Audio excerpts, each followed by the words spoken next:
Welcome, crew, guys, gals, ghouls, friends, fiends, foes, whoever may be listening beyond the omniverse tonight. Secure your tinfoil hats, buckle down tight, and hold on loosely as we soar over the rocky tops of the La Platas on a rocky mountain high, get sucked into the vortex of the Four Corners, and settle down snugly at mile marker 420 in colorful Colorado. It is Saturday, November 11th, Sunday, November 12th, for those of you across the pond and beyond. Good morning, good afternoon, and good evening to you, and welcome to We Are Paradox Media's Late Night in the Rockies. I'm your host, Tessa TNT, and we are broadcasting live from the Mile High Clubhouse tonight. So grateful you all could join us this evening on Veterans Day. I hope you guys have had an awesome Veterans Day so far, and that you were able to, reach out and thank some of the veterans out there that have not only, there's some that have given up their lives, but also their way of life just to protect our way of life. If you're listening live right now, you may be listening to us on KPNL Radio, which you can find at KPNL Radio at kpnl-db.com. You may also find us on eTalk Radio, which you can find at etalk.tv/radio, as well as Spreaker under We Are Paradox Media. If you like to watch the program, feel free to mosey on over to our YouTube. Please subscribe, like any video that you've listened to or watched, and leave us a comment, whether good or bad.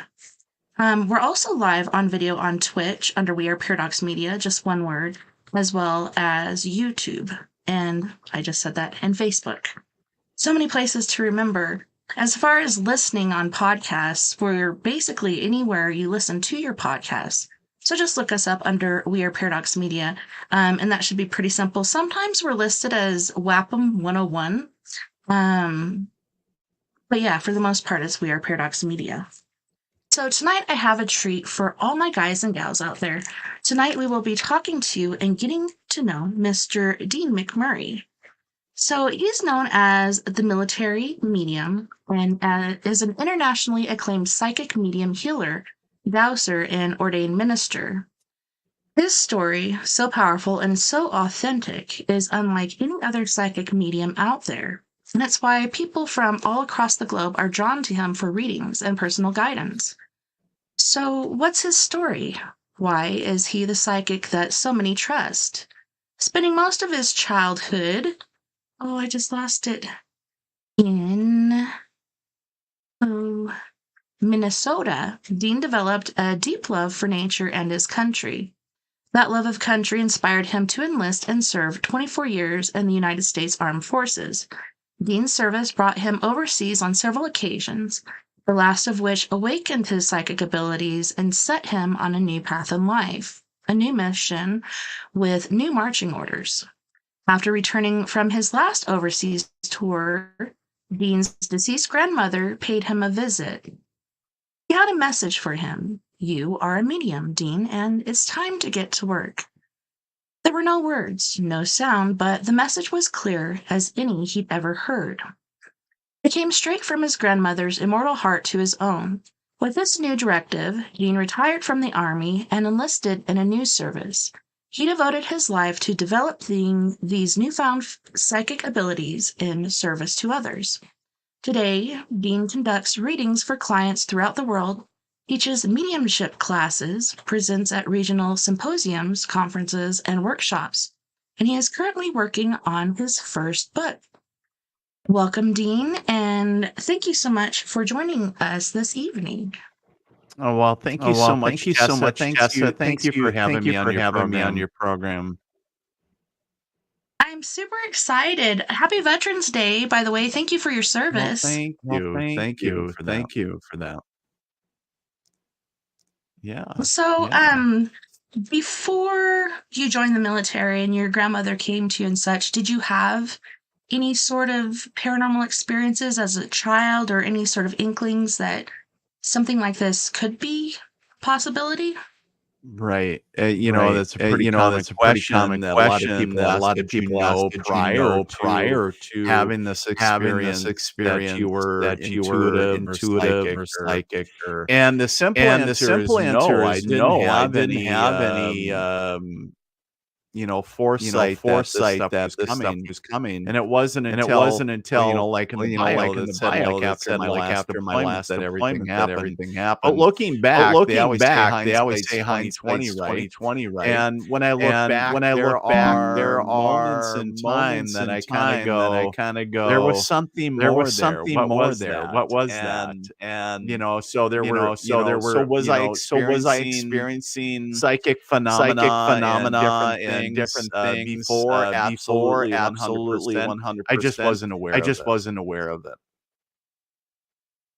So thinking back on it, can you tell us a few things like, were you going along a path and you thought perhaps I should go this way, or just basically like gut instincts that turn you a certain way? You didn't realize it at first that it was this? First thing that I looked at when I was going back after my spiritual awakening, trying to reflect back to see if there was a moment in time where I understood or knew that something more was going on. And I actually went back to my journal that I kept while I was in Afghanistan. And there was times where I just knew in my gut that we were going to get rocketed attack, or different things that went on while we were doing operations. But one of the stories I want to share with your listeners is we were actually on the night patrol. We were actually on a night patrol one evening, and it was an up armored convoy, and we were in a kind of a remote village area, and we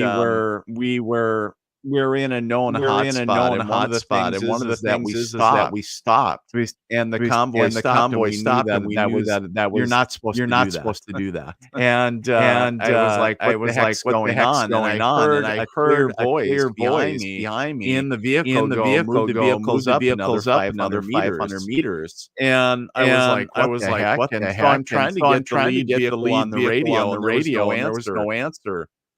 And I thought it was so odd. And so I went, try to continue contacting the lead vehicle, no contact. And this voice kept on being insistent. You need to move the vehicle up another 300 meters. Now, the thing that I want to share is anybody out there in the military vehicle, they're noisy as hell. They're noisy as hell. There was only the driver and the gunner in my vehicle. There was nobody physically in my back. I was like, so I actually had to get out of the vehicle and sprint up to the lead vehicle. What the heck's going on? And here the soldiers are like taking a bathroom break and like joking. And I'm like, what the heck you doing? Like, you're out of your mind. You got him, smoke him. Right? And it's like, what are you guys doing? About that time, we heard an audible clicking noise. And we still believe to this day that there was somebody was trying to activate a remote detonated IED. And we were carrying some early technology that was very at the time that created electronic bubble, so to prevent any electronic detonations. And we still believe that it was because of that technology that was still here. But I go back to where did the voice come from? Voice telling me to move the vehicles another 500 meters. And I was like, was it my spirit guides? Was it some disembodied spirit? I don't know. Bodied spirit. I don't know. I know was trying to keep us safe. And so I kind of chalked it up to. I guess I really wasn't sure what it was. I remember asking my driver, "Did you hear that? Hear what? And I didn't want to be that guy, and so I just I left it as is. What the heck was that? So there was a lot of Afghanistan as well as a lot of other war-torn areas of battle themes from the past and everything else. And when we would be in the mountain, I would swear that I would hear voices whispering. And there would be trip flares that would go off, and we would activate our thermals. We would send out patrols, everything else, and there'd be nothing there. Absolutely no animals. It was very barren in the area that we were in. And so I still believe that it was bodied spirits that were whether they were Russian or Afghani that were still occupied the space that we were in. So Yeah, it's so interesting and crazy cool stuff. yeah, interesting and scary at the same time. I believe I saw one on television because I don't know, I have insomnia. And so I'll watch different things on YouTube or whatnot, and some of my favorites are the military stories. Being from the military and just like I often wonder, like, do they experience things over there, like gin, et cetera, et cetera? And there was one where they're kind of on this lookout point where several other people had been in the past during, different military exercises or wars or whatnot. And like you said, with the thermals, you're seeing this person out there. And you're also hearing voices and seeing movement, and they'd send somebody out there and be right on top of it. And like you said, there's nothing there. It's just very intriguing. Right. Yeah, it is. Yeah, it is because from a military standpoint, it's like there's somebody or something like you're trying to think logically, but you're not paranormal aspect, right? And now how do you deal with the spirit in a combat zone? Bullet's not going to do much to that. So. No, no, it doesn't quite work that way. No. Yeah, that had to be pretty scary, and also like trying to sleep during that and hearing voices or sensing movement or whatnot.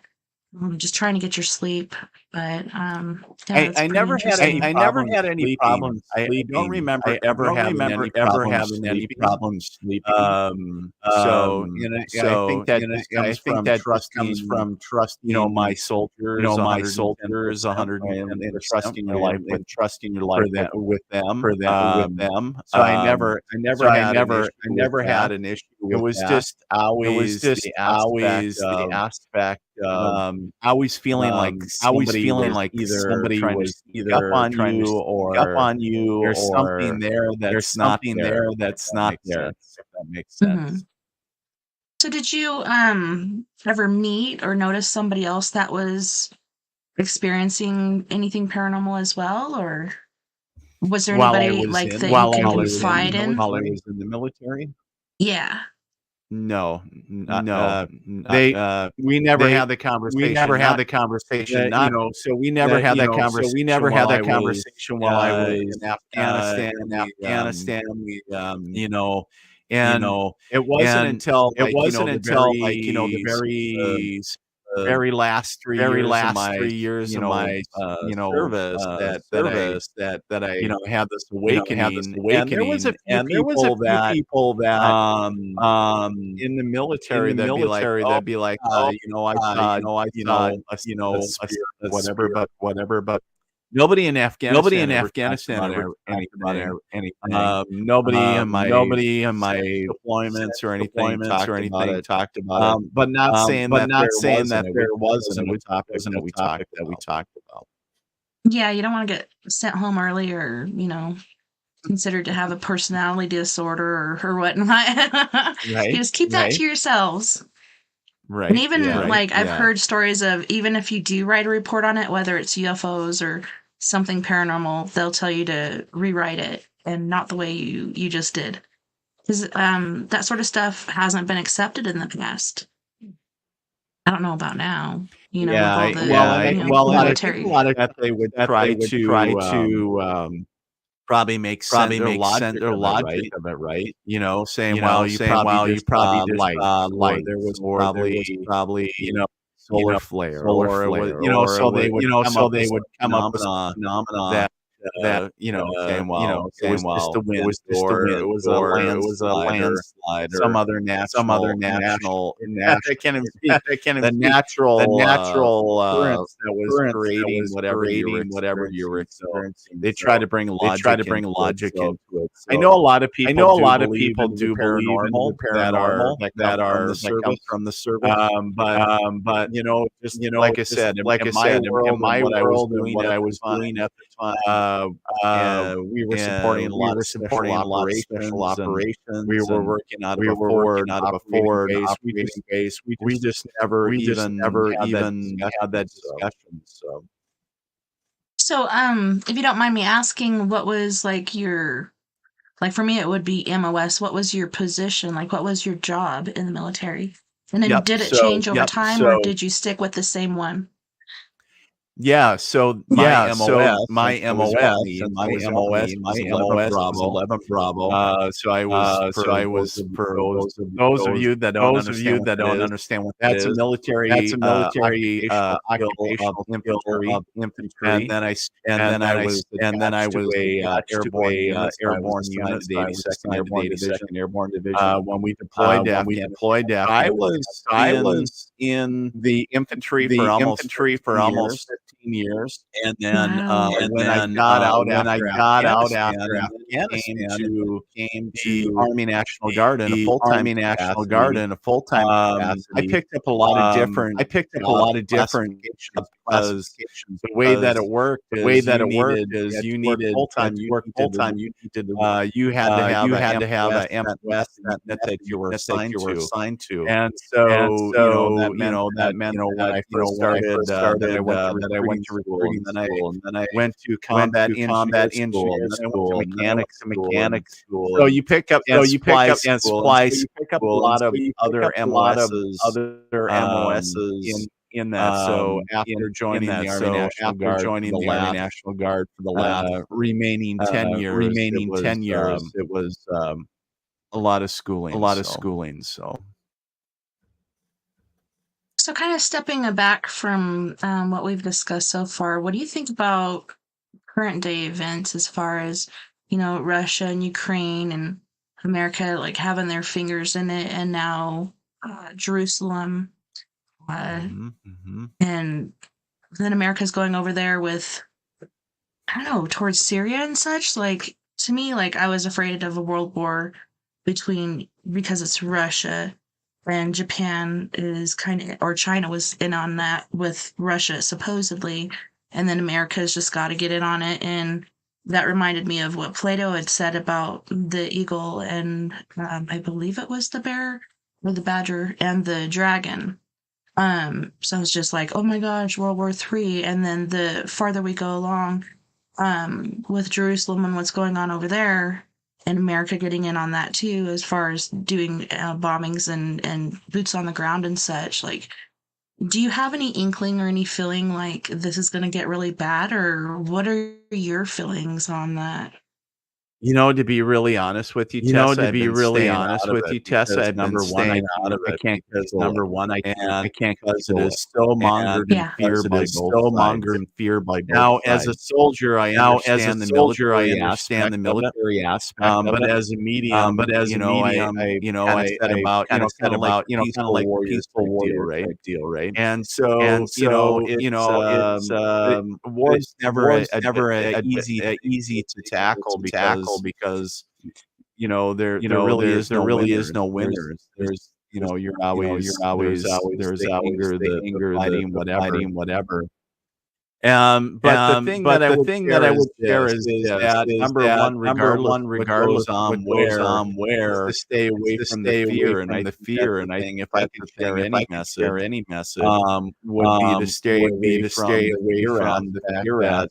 There's a lot of different sides that come at. Now, do I know that this is World War III? No, but I do know for a fact that a lot of other countries have fought proxy wars through other countries. You think about the U.S. and Russia did battle in Afghanistan through other entities within Afghanistan, right? When you had right? When you had Russia originally, Afghanistan, and then America was funding a lot of the known as the Taliban, but originally freedom fighters. Is that America was training and supplying to overthrow the Russians, right? So the same in Vietnam. There was a lot of proxy supporters that were going against, and you have the puppet country in the middle that is staging ground, or where the battles fought. So whether it involves our troops or another country's troops, it's I just hope that they can find a resolution. I don't think that they will anytime soon. That I would share is that I just staying out of it, because number one, I can't change the outcome. I can't do anything about it. But I have been obviously tabs on. I haven't been because obviously first and foremost now what I look at is the the security of my family, and what can I do to I look at what's my 50-meter target, that my family is right here. I need to focus on that. Yeah, and that's a good thought. Like, start locally as far as your family, and then kind of work out from there. Because there's really not a lot that we can do. I know, getting into Hollywood drama, Selena Gomez has gotten a lot of flack because she's like, she's got hard feelings about this, and what's a post gonna do to change anything? And then people just kind of jump on her like, oh, well, you have so many different followers, like millions on Instagram, so a post could help. But in reality, not really. Like, everybody has their own opinion. Who's going to really take that seriously? And I don't know. It's just really scary. I feel really bad for those guys over there, and I feel bad for our military getting thrown into it once again. In your corner of the world. I have a friend that was moved by the war, that he went to Ukraine and was actually bringing in medical supplies from the United States and raising millions of dollars. So then, he was bringing in a lot of equipment drives and stuff like that, bringing in, so helping make a difference. But I think about that. I was like, I love the tenacity of people, especially when they're moved emotionally, because then you're motivated. And it's kind of interesting because I look at it and I applaud my friends' efforts, and I'm like, that takes a lot. But the other thing is the war to being over because of that. No, but it's very laudable, like, and if that's coming from your heart, if that's where your heart is, would do that. I'm certainly that's the beauty of living in this country, right? Fitting today is day, because so many veterans served, whether they're currently living or not, to fight for those freedoms, so we can have the freedom of speech, say, hey, I support, or I don't support, or whatever the case is, or to live how we'd like. And I think a lot of times take that for granted. But I guess you got to what's important to you, and what you're motivated by. So whether it's Selena Gomez or you're getting wrapped up in the whole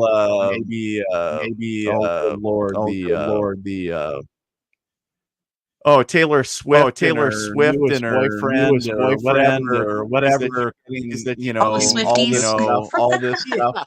Yeah. I'm not into Selena Gomez, but like, I like to take in the news and make my own ideal of it. Like, I'll take different portions of it, like what feels like inside of me, like what feels right, what feels wrong, or whatever. But that was just one thing I noticed, like, just so many people being attacked, even students that are in college getting banned from college just because they had a verbal confrontation. So this Pakistani girl had a verbal confrontation with an Israeli girl, and she got booted out of school for it. Like, what is going on with the freedom of speech? Yes, I know hate speech is not good, and they both have their own sides and their different feelings about it.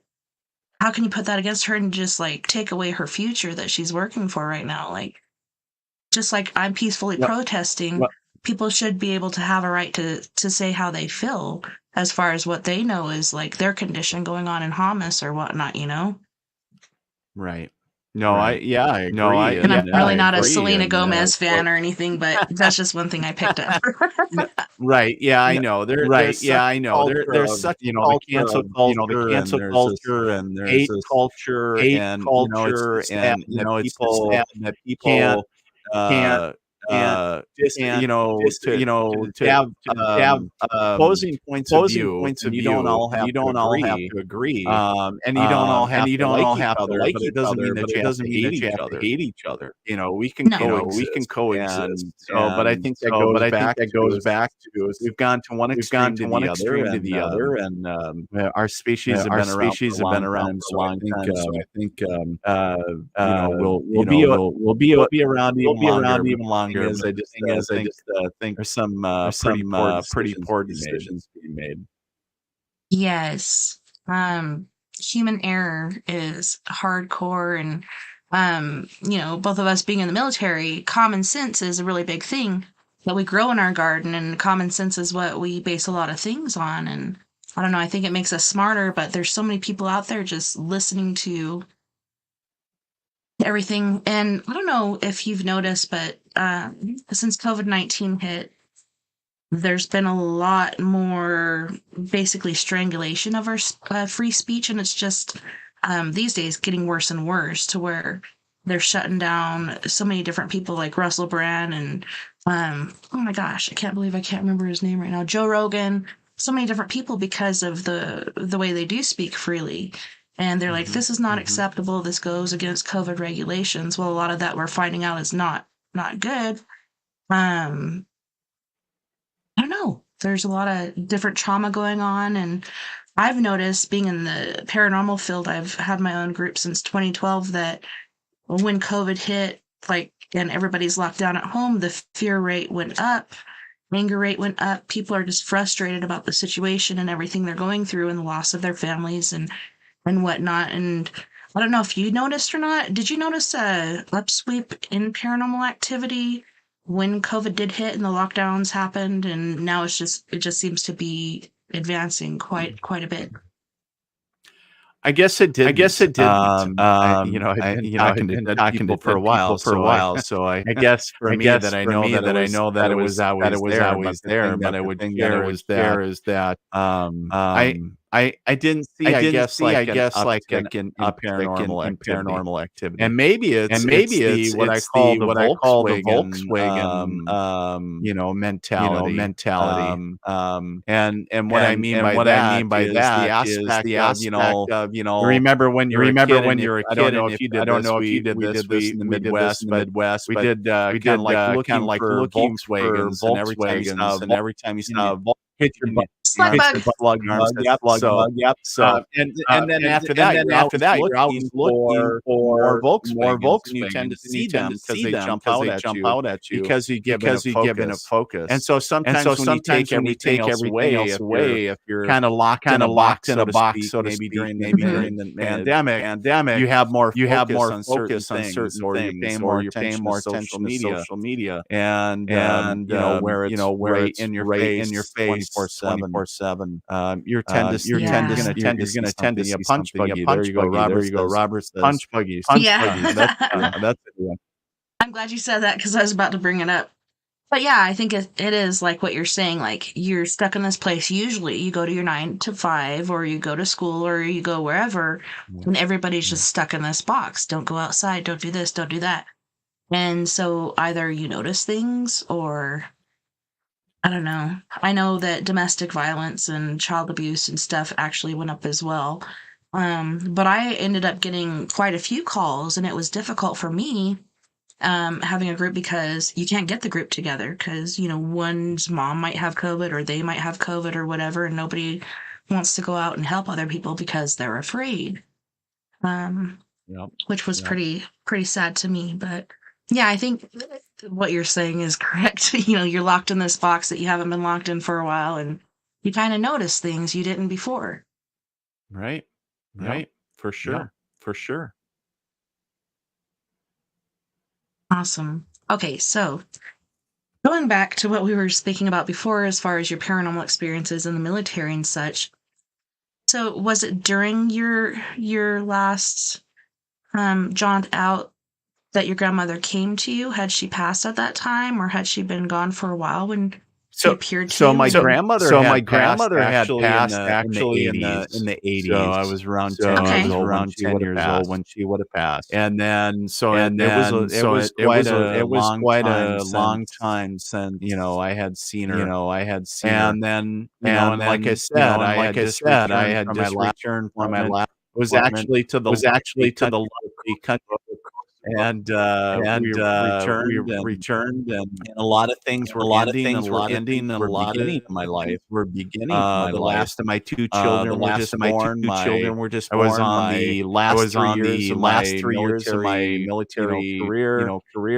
So there was a lot of things ending for me, but little did I know that this paranormal metaphysical journey was just starting, and she showed up, and kind of out of the frying pan into the fire, like, get your shit together. You got stuff to do. That's awesome. So did she come to you physically or in the dream realm? Which I believe the dream realm is where different realms can collide and communicate. Yeah, so the whole scenario was my wife and my two kids were asleep. This was around midnight, and I was washing baby bottles at the sink. And I knew that there was somebody standing behind me. Just had that creeped out feeling. And I turned around, and physically I didn't see anybody. All of a sudden, I knew that my grandmother was there. And then out loud, I'm saying, how do I know it's grandma? And I'm answering myself going because I know that it's grandma. I felt it in my bones. Like anytime you're around a parent, you don't have to see them. The science tells us that we're interacting energy and light photons that are kind of like our vibe, right? Quote unquote our vibe. It was that knowing or the cognizant moment that I was having. And I went to bed thinking I was just overthinking it. And when I was laying in bed, my ego said, you know what, this is all BS. You need to prove it that you're here. And so immediately she turned the room absolutely frigid, like outside during February. And I was like, holy crap. And then my mind went back. Well, some lot as far as maybe the wife had a window open or something like that. And then I said, you know what, you need to touch me. And she wasn't there. She wasn't there to disappoint that evening because it was a gentle yet firm pressure that went from the top of my head to the bottom of my feet, pushed me literally into the like somebody was laying on top of me. She had my attention. I was like, holy shit! What the hell? Who the hell did I piss off? And it was like the 6-year-old little boy in me came out and said, all right, grandma, love you. You got to get the hell out of here. And everything went away. Everything went away. Right. Yeah. I was like, holy crap. And, everything disappeared. The weight came off. The temperature returned to normal. And I'm sitting up in bed, completely out of breath, covered in sweat, trying to wake up my wife. And by the way, I mentioned that newborn. I never know my wife to sleep deeply ever. And all the years that we've been married. And I'm like, hey, you need to wake up. And he was like, what the hell is going on? I said, there's here, and she's thinking somebody's breaking in. I was like, no, I can conceptualize, I can understand that. That's a physical threat.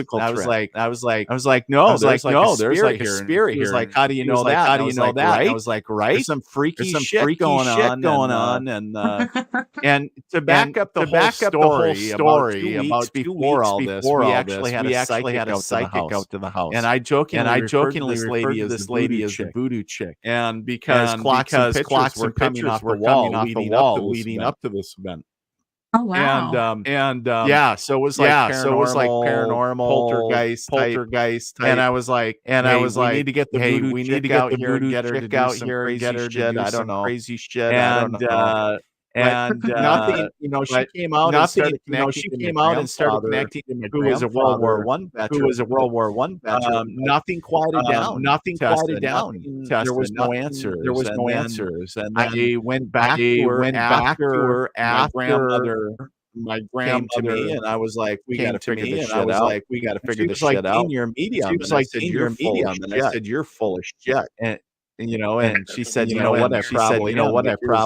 That's the deal. That doesn't make you any less of a medium. And I was like, well, now what? What the hell do I what do I do with this? And so really went on a journey of what medium McMurray and at that time it was like all the TV shows were just starting up, like Caputo was just coming on TV. There was a lot of different things. So I was like, trying to consume all the information that I could, and trying to figure out what this meant for me. A small town kid from northern Minnesota, and not some dude on TV, and that was what, 13 years ago. So crazy stuff. We're actually serendipitous. We're actually in the anniversary month of all that going on. So very serendipitous of our interview. Robert saying. Did you say that one more time? Echo. Yeah, I just saw that and it distracted me. You said it was very serendipitous and then when all this happened, it was in the month of November. Oh, wow. So we're in the 13th year of the month that it happened. And so it's kind of serendipitous that we're having this conversation. Not only I don't think it happened on Veterans Day. It was closer around Thanksgiving or around about there. So yeah, it's kind of funny. So I just messed with a couple things. I don't know, Robert, if you could tell us if you still hear the echo, but hopefully that fixed it. I'm hoping we don't have issues this weekend. Last weekend we had some paratechnical issues and we had to call the show on Saturday. But yeah, it's pretty interesting when things come, I want to say tenfold, but on the anniversary of the happening of when this happened. And I don't know, kind of hits the heart a little harder. It's pretty intriguing. Well, it is, and I always believe that there's no coincidences. I think we still have an echo. I still can hear it. Do you still hear it? Robert's saying they're still there. I can hear it as well. Okay, and you've heard it all along? Yeah, I have. Okay. Dang it. Maybe that's the other dimension speaking at the same time. Right? Okay, so maybe this will help. Perfect. Didn't hear any echo. I think you got it. Yay, I think I fixed it. I'm not going to touch anything else. That's correct. There are no coincidences. I sincerely believe in that. And I believe that. And a lot of people they think that's BS. But I've been through hell since I was a kid. And I believe no matter how good or bad something is that happens to you, it's for a reason. And it builds you up to be the person that you are today. And Yep. yeah, a lot of people call BS on that, but I firmly believe it. Yep. Absolutely. I'm a believer in that as well. So Awesome. Yeah, and there's also the listen to your gut, and I've been building mine, not only for winter, but just kidding. Just teasing. I love that. Yeah. I like tacos too. It's all good. Oh my gosh, I made some carne asada tacos this week, and it's been good. I can't get my husband to eat rice in his carne asada burritos or whatever, and I'm like, dude, like, Okay. eat the rice, eat the cabbage, like, eat the good stuff. Like, protein is good. Yes, meat is good. We all Yeah. love it, but put some of the other stuff in there because it's good for you, and it tastes good too, and it makes the meat last longer because he'll just mow down on 3 different plates of steak meat. It's carne asada, but Nice. yay! I'm so glad we fixed that. I was about to start to sweat, but I didn't have to. There you go. So, before your grandmother came to you, did you have an Yeah. inkling, or was there anybody in your family history that had gifts such as this or had Well, it's experiences? funny because I didn't know prior to that, and it wasn't until I came out of the quote unquote metaphysical closet and embraced my mediumship abilities, and I came out to my parents, and I was really or not skeptical, but hesitant because I didn't know how my mom and dad would take it. And mom was very like, "Oh, that just makes sense." And I was like, "What?" Looking at her like, "What do you mean it makes sense?"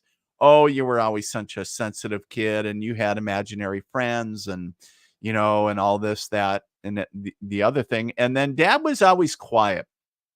And but so my dad was was born in Canada. And so the thing was is that we had a lot of Canadian relatives, right? And so when he would talk to his sister, he said, "Oh yeah, Dean is, my youngest is now a psychic medium."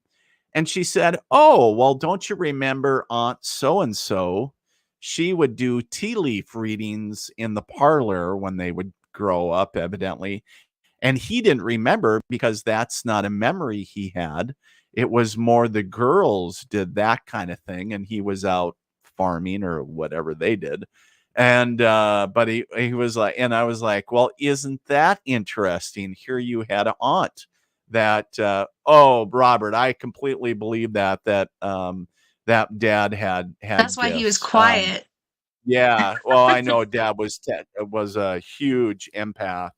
But it's interesting because since I've come out and embraced who I am as a medium, that allowed my sister, who is very much a clairaudient, my other sister, who is a clairvoyant and a claircognizant, and my mom, who is just intuitive as all hell, to kind of come out and really kind of talk about it more openly. And absolutely. I think that I got it from both of my parents, and where, more people are more, in my belief. Oh no, you froze.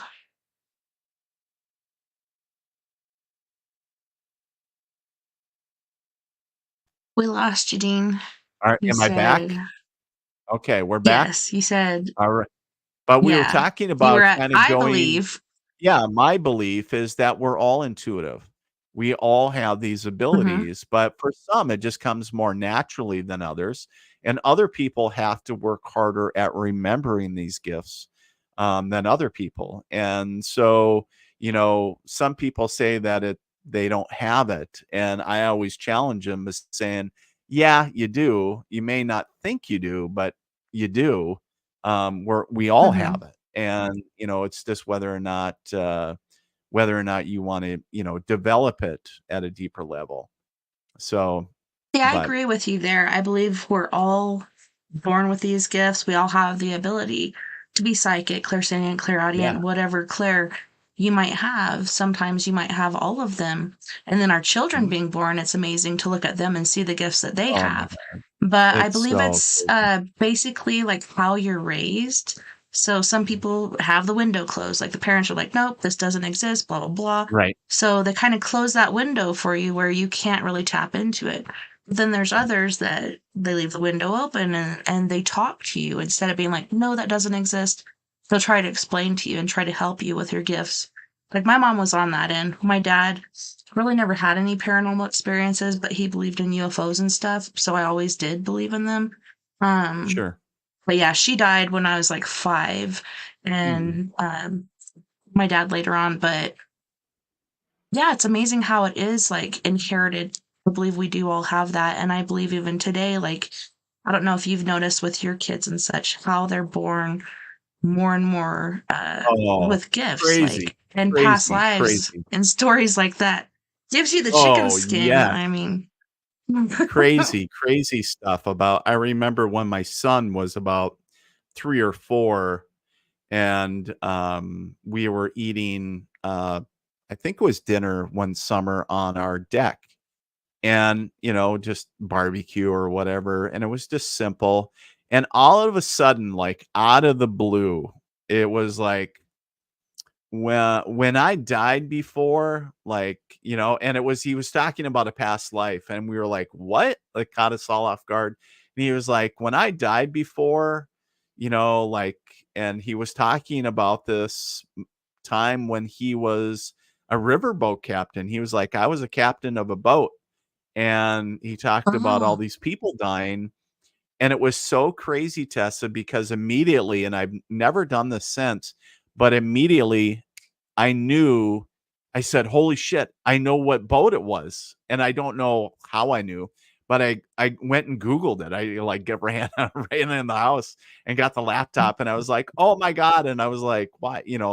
I was showed him my son. I was like, "Was this you?" And then he was like, "Yeah." And then the next breath, he talks about Legos, like, slipped into consciousness, yeah. and then all of a sudden he slips back into his and I was just like, "Whoa," like, what was that was so cool. And, yeah, it was a well-known historical like, this riverboat was way overloaded with hundreds of people, and Oh, this I think I know what you're boiler talking the about. boiler, like, exploded or caught fire, I can't remember one of the 2, and it was really catastrophic, and all these people drowned and were Mm-hmm. burnt and, like, all this kinda stuff, and, yeah, it was just crazy, and I was like, "Holy crap," like, this was just crazy. But Was yeah, that he the was one that just like was that like in Illinois or somewhere? It was somewhere up north, and it I was a bunch of can't people from the same business, and they all went, and a lot of people went early, and they were wearing their finest dresses, which were really, really heavy back in the day, and then it right, just kind of cantered over into the waterway, which, like, when you look at it in pictures, doesn't right. look that big, but I'm sure in reality it was a lot bigger than it looked in pictures because I there's certain can't angles. remember 100%, but I just know that one of the things is that it was well overloaded with people, Mhm. and And then that's it was before they something even with took off, right? also with the boiler. There was something Mm. either was a faulty boiler or something, but no, I think this was, on the journey of on the river. But Oh, anyways, wow. I just know that a lot of people died, but I have it printed somewhere because I was like, "I gotta Yeah, I remember think this," it right? But it was so cool the way yeah. that out of this 4-year-old that just comes out of the mouth of babes that, it's like, whoa, like, 1 minute you're eating ribs and the next minute it's like, I died before and and talking about, just totally connected and then slipping back to having a conversation about Play-Dohs and Legos. It's like, Yeah. what was that? Like, Good job, whoa. son.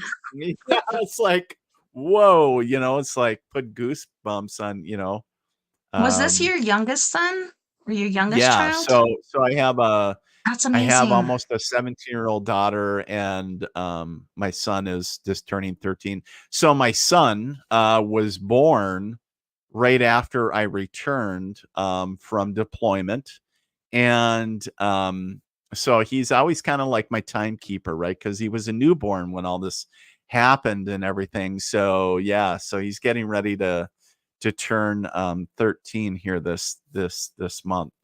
And yeah. Sander was saying baby is always waving high and waving behind me, but nobody's there. Oh, I love that, because like when baby, you ever have that? Like I remember when my daughter was really tiny, she would look to the corner of a room and either start crying or waving. And it's like, that's okay, talking about that's this grandma, or that's your angels, or just trying to soothe her and saying it's not scary. But I still remember my daughter when all this was going on for me, Tessa. I remember that I was trying to ignore it. And then one evening, my daughter comes into my room, and she was probably about 5 or 6 when all this was going on.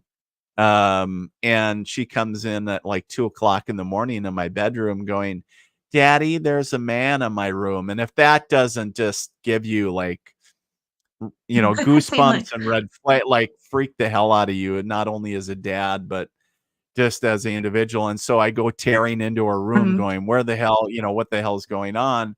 And then it's like, oh, they're like a spirit, right? And so that Yeah. aspect of going, okay, so, I need to quit ignoring them, at that time. So, and then that was right before I started embracing who I was as a medium, and start actually sitting down every night in the early days of, taking messages. And that was the suggestion for me to sit down, make a night that you do it, whether it's every night or every week or whatever you do, and sit down and take the message. And that's what I started doing.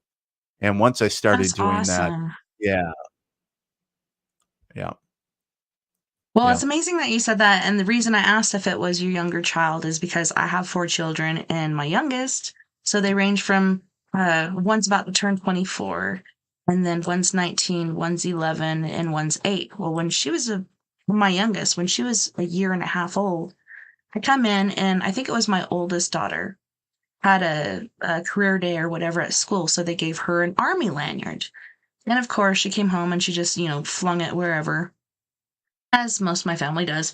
And my youngest daughter got a hold of it, and she's sitting on the daybed and she's tying it around her leg. And I'm like, Sissy, don't do that, because you're going to get the pins and needles. You're going to cut off the circulation to your leg, and, it's not going to feel good. And she's like, Mama, I got to tie it off or I'm going to bleed out. And she's only a year and a half old. And I'm like, what Mhm. sort of terminology is that? And I'm just blown away at that point. And then talked to her more about it, and she said in her past life she was a man, she was tall, she had curly blonde hair, and she wore glasses, and she was a nurse. And she ended up getting shot in the thigh and bleeding out from that and dying. And then just recently, she's now in 3rd grade, she said she met one of her spirit friends, as far as like they went through that life together.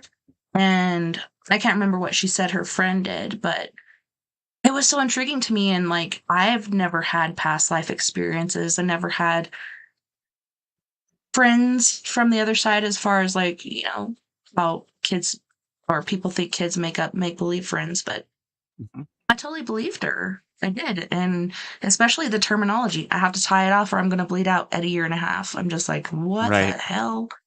right. But that was just blew me away. And like I said, all my kids have been born with different gifts and such. But for her to tell me that and share that with me was pretty intriguing. Right. No, yeah, that stuff is always so crazy cool, right? So it's like, it Hmm. just tells you that there's so much more to this world that we don't even understand. We're trying to get a understanding of it, but there's just so much more. And it's so fascinating to me, because it's like the 6-year-old in me comes out, and it's almost like always, the inquisitiveness of like, what else can we do? Like, if we can connect to those that are deceased, if we can get, foresight into future events, if we can, look at past things, if we can remote, what else can we do if we're only using a fraction of our minds? what else are we capable of? And that, I guess that simple question to me, opens up so much more. And it's just about wide open, like, what else can we do? Anything's Maybe possible. yeah, I know, right? And so is it looking into telekinesis? Is it, anything else? Like, talking about, um, I think anybody that studies anything in depth, there's so many rabbit holes to, whether you're talking about metaphysics, whether you're talking about paranormal, whether you're talking about, there's so many things that, again, that we don't understand, um, and we're just starting to get a pinprick level of information. I think we're on the just the, Just gonna tear just it a open. tip of, yeah, it's like, yeah. And even though we feel that, people that consider themselves quote unquote experts, I think that when we get Red to the other flag. side, yeah, I know there's no experts, is that, saying that, when I get to the other side, my belief is be like, ah, shit, I had it all wrong. Like, my understanding was this, but it's completely like this. And so, but we only, we try to understand the best we can to conceptualize it and put it in words and in a way that our human minds can understand it. And that's okay. Yes. I mean, if that's truth for us now. Yeah, I don't know. That's my 2 cents. Well, I like your Whatever two that's cents, worth. and I'll take it and put it in my change jar. um, but on that note, let's go to our first music break. On this break, we have Gravity from Krakow, Poland with Take a Walk in My Shoes and Throw You Away. We also have Fred Johnson III from Canyon County, California with Sugar. I love this band. They're amazing. I love most all the bands that we have given to us by our friend Quest Nation. And then we have Mr. Jeff Hilliard from Los Angeles, California with Abandoned, which is more of like an 80s genre song, but he just won a bunch of awards for his video. Super proud of that guy. You guys don't go anywhere. We'll be right back after this music break, which is going to be a little over 15 minutes long.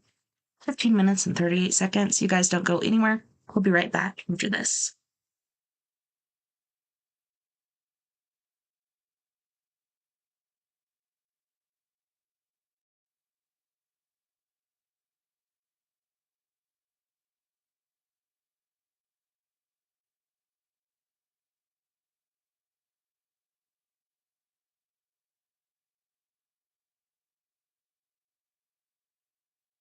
Take me to a crowded scene. I'd like to go and dance, have drinks, and on the perfect day, yeah.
Awesome.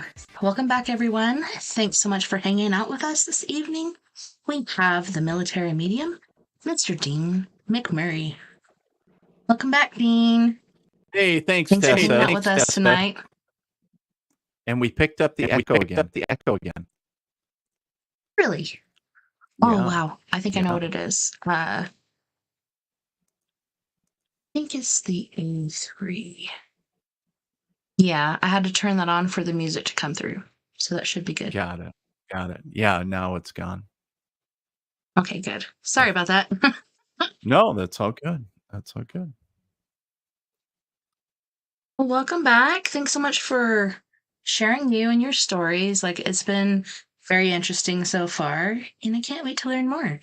So, where would you like to go from here?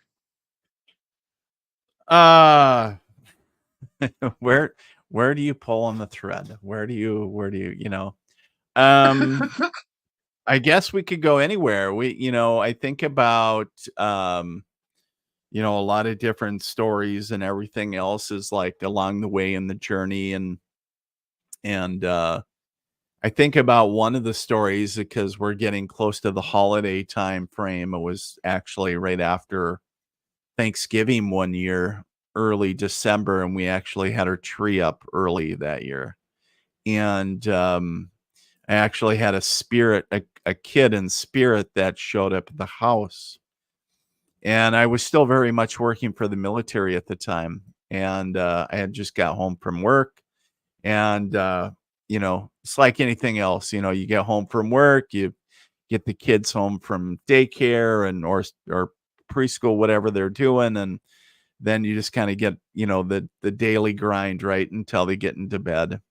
And it wasn't until that the kids weren't in bed that me and the wife were talking about this kid in spirit. And I was describing him. And I was saying, given the description and everything and how he killed himself. And she started crying. And I was like, what's going on? Why are you crying? She was like, I know who this is. And she said, actually, this is was a friend of mine. And she said, where I grew up in rural North Dakota. And she had never shared this story with me. And I was like, holy crap, like I never knew this. And so anyways, she said, well, what does he want? And I said, well, he's talking about a Christmas ornament in the back of the tree. And he's talking about this angel ornament. And I was like, angel ornament? Like, I don't remember any angel. So I worked my way back there to where he was.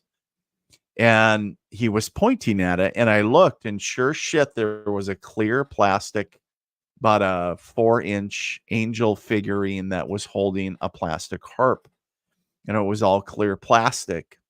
And I don't know if you're like me, but most of the, the ornaments you put on a tree, you remember most of the time where you got them from, or, when you bought them or whatever. And I never, ever remember seeing that or ever since. And so I was like, so I asked the wife, I said, do you remember this? I'm holding it up. And she was like, no, I've never seen that. And so I brought it over to her and I said, I don't think this is this is our, I shouldn't say my, this is for us. I don't think this ornament was for us. And I said, I think it's for your friends that live an hour north of where we are. And she was like, huh. And she was like, well, what the hell am I supposed to say? Like, dead so-and-so showed up and gave us and I said, no, it doesn't have to be silly. It can just be like, hey, hope you guys are doing well. This is from a friend or whatever. And, well, the whole story goes is these friends that live an hour north of us, years ago lost, their children I think it was during childbirth or whatever. And, so it was obviously pretty traumatic. And every year the hospital does a holiday memorial thing for all the children that have died or whatever. And they have since went on to have 2 very happy and healthy children. And at this time, or this one year, their school holiday recital, whatever it was, coincided with the holiday memorial thing. And so they couldn't go to the hospital thing, and they were really bummed. And it just so happened the time that we sent the package, it arrived, on their step or whatever, and they came back from this school recital pretty bummed that they couldn't attend the other memorial. And here was this angel in this package. And they said as soon as they opened it, they knew immediately. And they were like, oh my God, just, so touching, like about angels being with them and everything else, and the serendipitous of the timing of it. Again, the divine timing. And I was like, that is so cool. Like, because, the backstory on the package, like it sat around here for, good Lord, like a good week. And then my wife got on my case, like, I thought you sent that. And I was like, I thought you were going to send it. And so back and forth, one of those things. And it's like, Yeah. So she was like, threw it at me. She was like, Marital take this bliss. crap down. Yeah. Take this shit down to the, in our local area, we got like a little postal desk at the customer service counter at the grocery store. She was like, take it down to the grocery store and mail it. And so I did it right away. And it was the right timing. And then of course I went back. See, like I was supposed to wait, like it's not procrastinating, it's divine timing. So that's what I use the excuse now, is like, I'm not procrastinating. It's called divine timing. Hello, look That's it up. Right. Everything happens for a reason. Quit judging. What I get from the wife with that, like a big fat, like read between the lines, buddy. Like, yeah. And divine timing my ass. Get your ass and do it. Listen, Badafuko. Just get it done. Like, no, it's supposed to happen. But it's always kind of cool how that stuff works out. And, the way that we look at it, whether it, was me being a bonehead or whatever, but, it turned out the way it was supposed to. But I just think it was cool when she came back with validation that it was here. They were so bummed out and disheartened, and here they showed up, and that angel, or that package with the angel in it, showed up. And yeah, it was pretty cool to hear that. So it's a story that I usually share on social media around every December, because it's just something that still kind of gives me goosebumps. And I'm just like, if we would just quiet ourselves, or, allow ourselves to be the vessel and serve in however that is, whether it's just to send a package or feel inspired just to buy somebody flowers, or whatever the case is. There's been times too that, where even during readings or whatever, or events, that I have been guided to get certain things. And I'm like, all right, let's start with who I'm supposed to be giving this to. And then it's like, and then I'll even tell you one that I didn't listen to. There's been a lot of times where I haven't in my life where I hasn't listened to my intuition. It's always come back to bite me in the ass. But the thing that I would share is, right? Everybody else, it's a learning process. Life is just a learning process. And anyways, but no, I was doing an event, a public gallery, and I kept on feeling like right before it, Dean, you should get some flowers. You should really get some flower. And I was like, oh, for the event, like make it look pretty. And it was like, no, like it's somebody's birthday. And I was like, maybe, and I just never did. But I actually saw a kid put like, bouquets upon bouquets of flowers into a card, like a reminder. And I was like, yeah, but I didn't do it. And what is interesting is that I started off with that. I was like, all right, I need to know, like, whose birthday is it? Because this lady kind of sheepishly, like, nobody wants to be the first one, but she was like, it's my birthday. And I was like, well, happy birthday. And I said, I was supposed to get you flowers today. And I said, I'm just here to Oh, tell you that I was not listening to my intuition. And I said, I kept on hearing all day to get flowers for somebody's birthday. And I said, and I didn't. And I said, it's not that I don't want to, I said, I don't know why I didn't. But what I'm saying is that I did hear the voice and I didn't do it. But I still want to wish you a happy birthday. And so it was interesting. So I said, we'll start off with you for your reading as your birthday present. But I said, and it was kind of interesting that, so I don't know. It's always there. There's something for us. And so whether we're listening or not, it's, we can be of service to others, whether it simply is to get flowers, whether it can be something maybe more, we could intervene into something. Maybe somebody is totally depressed and maybe we need to give them a call, like maybe a friend or somebody we know, like pops into our mind, like, God, I haven't thought about them in a year. Like, oh, who I thought about today, So yeah. yeah, Robert says, when a cart full of flowers keeps slapping you in the face, take heed. Absolutely, right? It's like, hey, Dean, get your shit together. Yeah, start listening.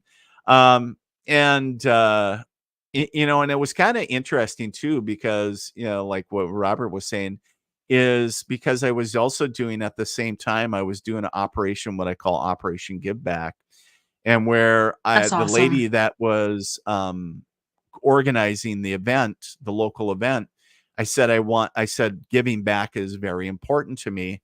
And I said, I want to do a maybe where everybody brings a canned good and then they get a ticket and or a non-perishable Hmm. food item. And they get a ticket for a full hour, a half hour reading, whatever it is with myself at a later date. But then all that food will go to somebody in need. And so I want to, and there was actually a lady that just lost her husband. She was a single mom and a nurse, and I couldn't believe the overwhelming support that came out, like talking about like all these non-perishable food items. And then what we did is also took a nice chunk of the proceeds and went and bought a really nice Walmart gift card, and then also a local or a gift card for the local grocery store. And so because Hmm. God, groceries are so expensive now, right? Depending on where you live. And Oh my goodness, um yes. yeah, and it Especially seems the like ones that are good for you. yeah, right. Well, and that's always the case, it seems like. But um but the but it seems like the smaller the town, the price goes higher. And because it's harder to Hmm. get that stuff. And she lives in a very rural town. Um, and so I was like, to help them out a little bit for the holiday season and everything else, we'll do that. And so I think that I was, what I feel is that I got wrapped up into, focusing more on that. And then also where Spirit was trying to say, hey, here's another opportunity. And it was just, it got swept up kind of, but I did recognize it. So to the point where I said something publicly, I could have completely ignored it completely. But, Yeah. I've found now that it's, acknowledging it, whether I acted on it or not. It's like, yeah, I saw that, but I, made the choice, even though I was shown a couple times, like, hey, get the damn flowers. And then I didn't. Sometimes You're like, just why? Why the acknowledging, frick do I need flowers? right? Yeah, right. But and maybe that it was something that maybe, who knows, it might have been her. And I think there was something. I'm trying to think back because it's so hard for me to remember details of readings because it's There's gets so flushed. many. Well, Yeah, right, there's and so the many. It's details like, get flushed, right? And I don't want to hold on to that stuff, but if I remember correctly, her grandmother or whomever stepped forward for her that was very, it was something that she always did. And like getting other people flowers or something. It was something that was very symbolic. And so not only what I Mhm. was, being urged by obviously spirit, but um, you know, so to get her flowers. And then I didn't do it. So if she's still listening, sorry. Sorry about I'm the birthday sorry. flowers I didn't get you. No, but you know what? That goes back to whether you did or didn't do it. When it validates out for you, that should just give you credence or reaffirming, saying, Well, you need to trust that. And so it goes yeah, that back goes back to to the learning process where you get those triggers, things that are telling you to do something. right, Go stage right instead of stage left. Do this instead of doing this. You generally take a general path when you go to work. Maybe go this way instead. When right, something tells you that, when your gut right, gives you a little tincture or whatever, like right. listen to it and do it. But Whether or what do not you we know what do it most of is, but what do we do most of the time, Tess? So we go, why the hell would I stay turn caught here? up in the rat Like, race. yeah. Well, Just keep running. I'm in a hurry, damn it. I don't have time to take a Yeah, me detour. too. Like, oh my God, what am I thinking? Why did I turn here? Or why am I Hmm. doing this? This is so stupid to me. It's like, dude, maybe you're being guided to do something more. And instead of, beating yourself up going, "Oh my God, like, am I that brain dead that I'm," and be like, start being aware. And what I always say, the big 3, right? People, places, and things around you that are maybe trying to either tell you something or affecting what you're doing. But if we start being self-aware of not only our intuition, but these signs and symbols, like it's trying to Hmm. guide us, it's trying to, again, it's being a open vessel. So, but yeah, go Definitely. the flowers, the angels, over the years I've had the opportunity to, to today, um being Veterans Day, I remember one of the readings that will still stay with me forever, is talking about, where I was asked by a family to go into a hospice unit. This lady's husband was passing, I think it was from brain cancer, and he was a longtime Army veteran, and she wasn't too sure about me. An older lady had me in, the whole family was there, and she just wanted to give him reassurance that he was going to a good place, connect to his family. And it was such a touching moment. And it wasn't long after that reading, I think it was a maybe few weeks to a month that he passed. And she had me back and she said, I want to know that he's okay and connecting with him. And she went on to become, not a lot of my clients, not saying that I don't love all my clients, not all my clients end up becoming friends. And she ended up Exactly. becoming a friend because just her personality and her energy was just so infectious. And, ended Well, it's up almost like she family. sometimes, sometimes, Mhm. and she went on to, you know, to go on her own journey of figuring out, about her own spirituality, and she was very gifted in her own right. And so yeah, uber intuitive, just very, but just a neat lady. So, but yeah, Robert White says accidents avoidance. Absolutely. Yeah, you never know. Like, I know that my wife had that experience. She was supposed to go, she had a longtime friend in town one time. This is a number of years back. And at the time we had 3 vehicles in the household. And she Mhm. went out to get in her vehicle. The first one, her van wouldn't start. And she came in cussing and swearing, and then she grabs the keys and goes out, huffing and puffing. The other vehicle wouldn't start. And then like the escalation is going, like, the F words start slipping out, whatever. And I was like going, what the hell is going on? And she was like, and then she comes in, she throws all 3 sets of keys on the counter. well, I guess I effing supposed to go to lunch then, right? And I was like, what are you Maybe. talking about? Thinking like you are losing it. And she was like, none of the vehicles will start. And I'm looking at her like, what? And so I just simply grabbed a set of keys, like her van, and I went outside. Oh my And God, this, you didn't. probably I just went out, yeah, because I had to. I'm the You husband. went out there and started it. And it Or probably pissed her off even more. Well, it probably did, but I said, but the whole time I'm like, there was all 3 vehicles started right up. And I was like, I said, I know you're mad right now. I said, There's I know a that reason. you wanted, but I said, I feel that something or someone was keeping you from an accident.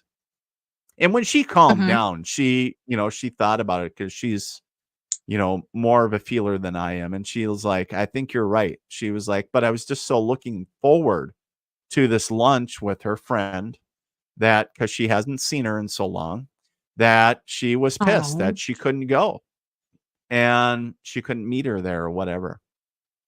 And I said, well, if it means that much to you, then, maybe you need to make a special trip and go see her or whatever the case is. But I said, there was a reason why. And I said, because they started right up. And I said, so it didn't sound like the battery or nothing. It was, so it was divine intervention. And so, yeah, definitely accidents avoidance. There's moments where they're keeping us safe. So did you guys find like later on there had been an accident that happened that she could have partaken in? Not that I remember of. Of course, that's been a number of years ago. And I can't remember off the top of my head. I did, mention to her, I said, you'll have to keep tabs on to see if there was an accident or not. But sometimes it's not about validation because sometimes it may not validate in the way that you think. So and sometimes things change. Yes, the outcome because you didn't go. And now that affected something else. So maybe that the accident happened there, or maybe it didn't happen at all. Because you weren't there. Right. There was another time where I actually had a tour lined up and I was going to do these galleries in homes, like going across the country and actually go on a physical tour. And in every city, then I would do like these shows, but they would be in people's homes where they would host me. And then basically that's the venue. Right. And so it started in Washington State and I had all these different locations lined up, and it was from basically the northeastern part of the state all the way down to the coast. It was going to be pretty fun. I was pretty pumped about it. The night before, I started getting this even before I started getting this uneasiness about the tour, and I thought, it's just jitters. It's just jitters, right? And because you want everything, because there's a lot of logistics, and I'm only a one-man band, so it's not like Dean McMurray has a entourage of people to coordinate logistics and everything. Yeah, I know it's hard to believe, but not yet.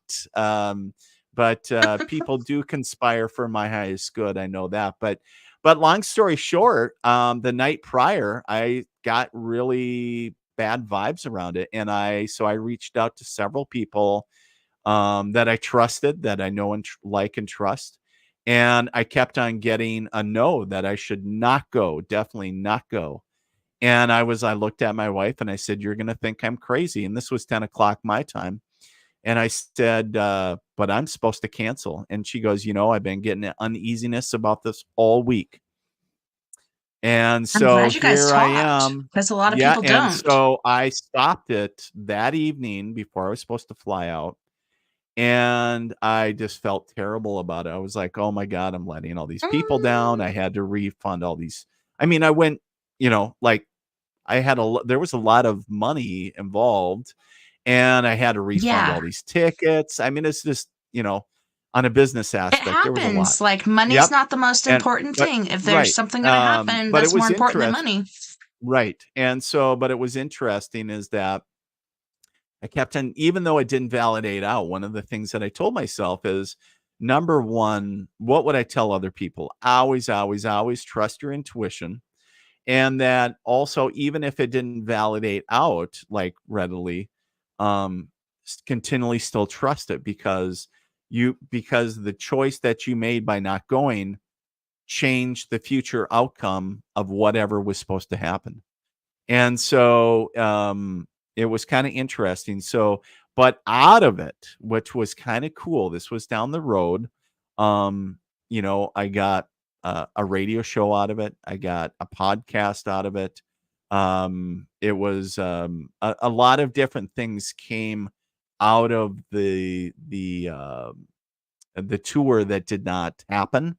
And also Mhm. what came out of it was, what I call my intuitive real estate consulting and some other consulting, energy consulting stuff that I do with long-term clients and basically kind of corporate media or corporate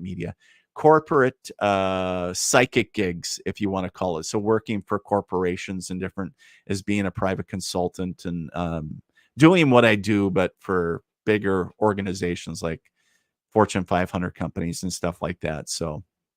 That's So awesome yeah, so it's because a so lot of it's us, it's like a hobby and we get broke doing this because we do it for free.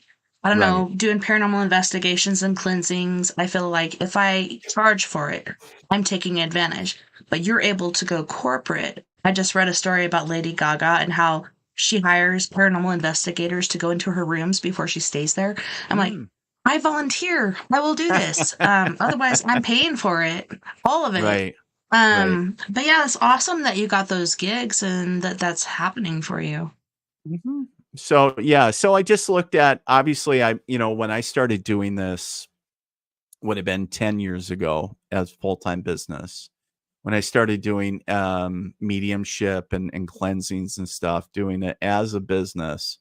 Um I looked at, and especially after that tour didn't happen, I started looking at what tools do I have that I am not offering, that I haven't been Mhm. utilizing and could somebody else could use. And I actually took a little easel down here in my office and I was like, everything that I do, everything I could think of.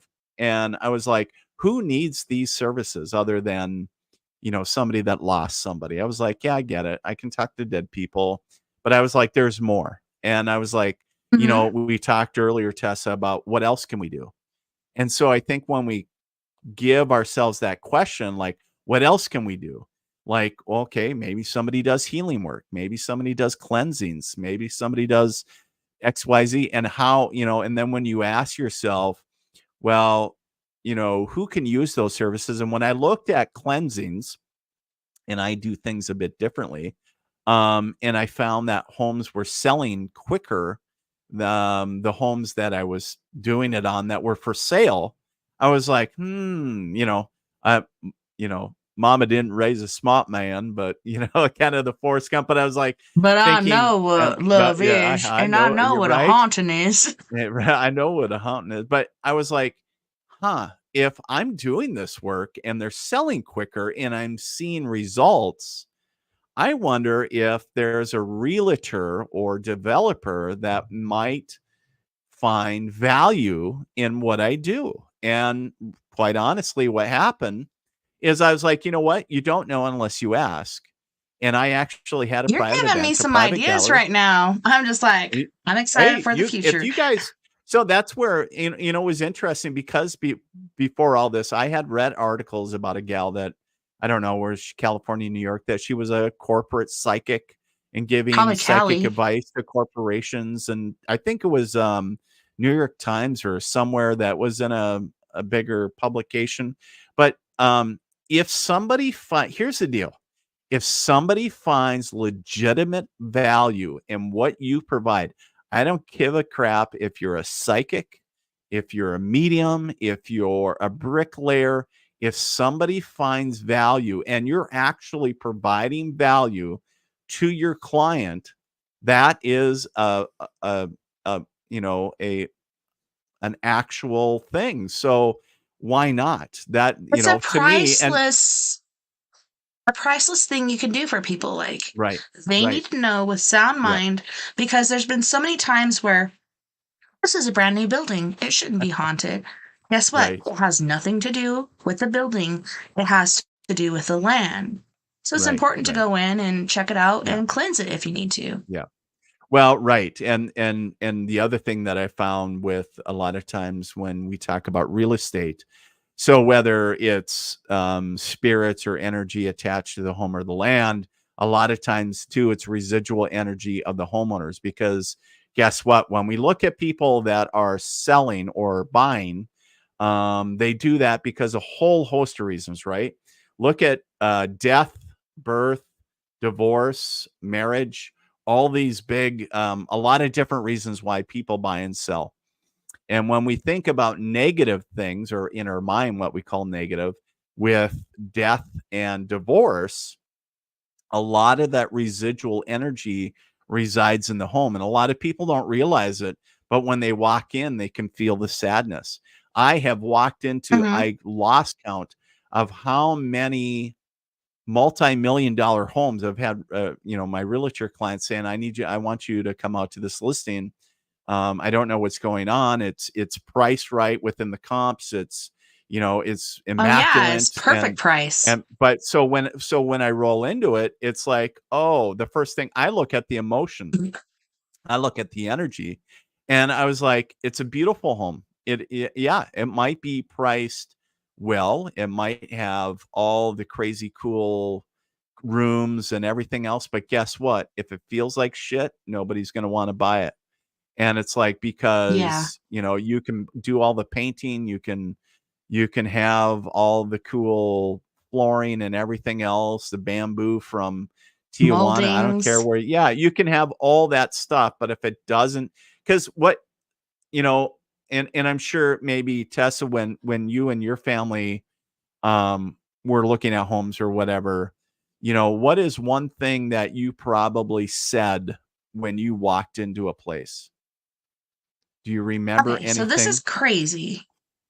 I remember we were in a home we were about to get foreclosed on, and this was my husband's home. I had met him as he was a Mhm. homeowner, and then he was about to lose it. I lost a lot of stuff in there, even my DD 214s and stuff. Mm. But I found this on Durango Herald. I don't even think they had a website then. I think it was in the newspaper. And I'm like, we need to Mhm. go look at this.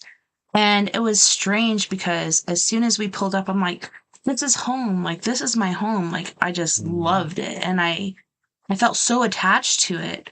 And there's like Mhm. blue spruces around the corner. So there's a corner like this, blue spruce. In the back, there's super huge blue spruces, which we call the treehouse because Mhm. when you go in there in the summer, it's like the coolest place on the property. No matter Oh, if there's sure. AC or whatever, this is the coolest place. And when we moved in, we had a ghost named John. He's a guy that passed away here before, and I knew his name, even though I Mhm. didn't until later on. I figured out his name actually is John. That's pretty crazy.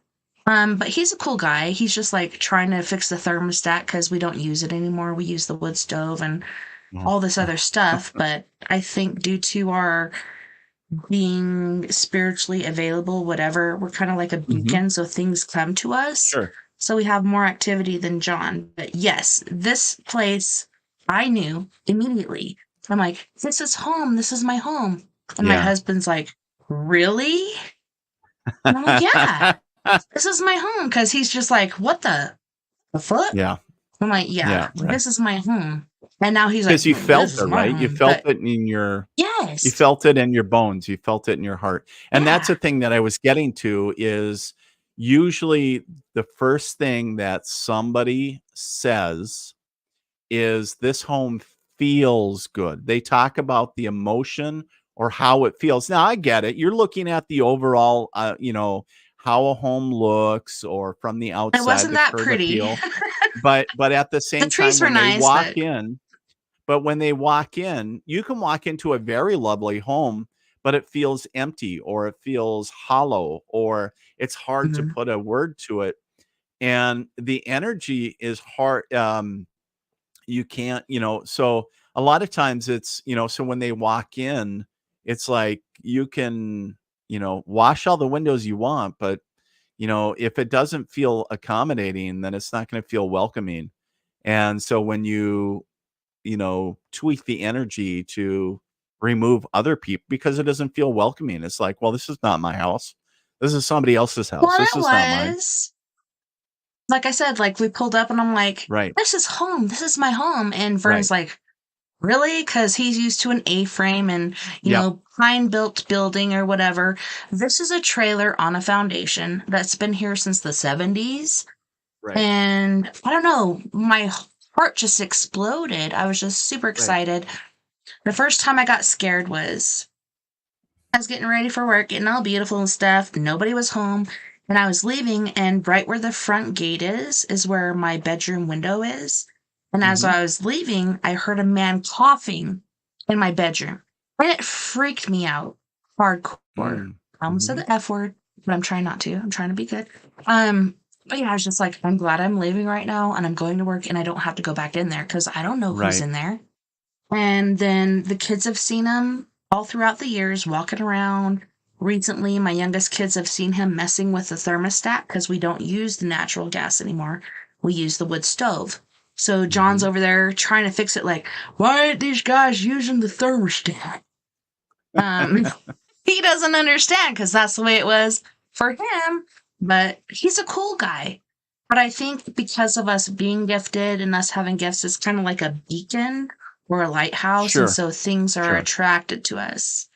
And then come to find out, when my neighbor moved out, she's like, well, haven't you guys been to the museum? I'm like, I've been by there several times. Every time I go, they're closed. So no, I haven't been in there. She's like, well, there was a major battle between the natives and the French and the Spanish, etc. out here. So that explains a lot of things that have happened on this property. We'll get into that later if you want to, but John's a cool guy, and I've told the kids that. But otherwise, other things, they come and go, and it's pretty interesting. That's really cool. Yeah, talking about how energies and people can feel it, and so, but back on the aspect of how I kind of put two and two together, and I was like, huh, and actually, I was going to mention that, right before I had any clients, I was like, huh, maybe I should try to see if somebody would be interested in this. So I made a really crude flyer. I was like, I don't, this is pretty rough. And then, but I had a private event that evening and I didn't know it, but I knew that only one was a realtor, but I didn't know that everybody was a realtor at this event. And it was a bunch of realtor friends is what it was. And so at the end of the night, then after I did the gallery and everything or everybody's readings, and I said, hey, before I leave, I said, I just want to make you guys aware of this new thing that I'm starting. And I said, and I'm calling it intuitive real estate consulting. And I said, here is what it is in a nutshell. And so nobody else. Yeah. So, nobody else kind of asked for more questions. I had a couple flyers, but the host, her name is Tina. As I was leaving, she was paying me for being there.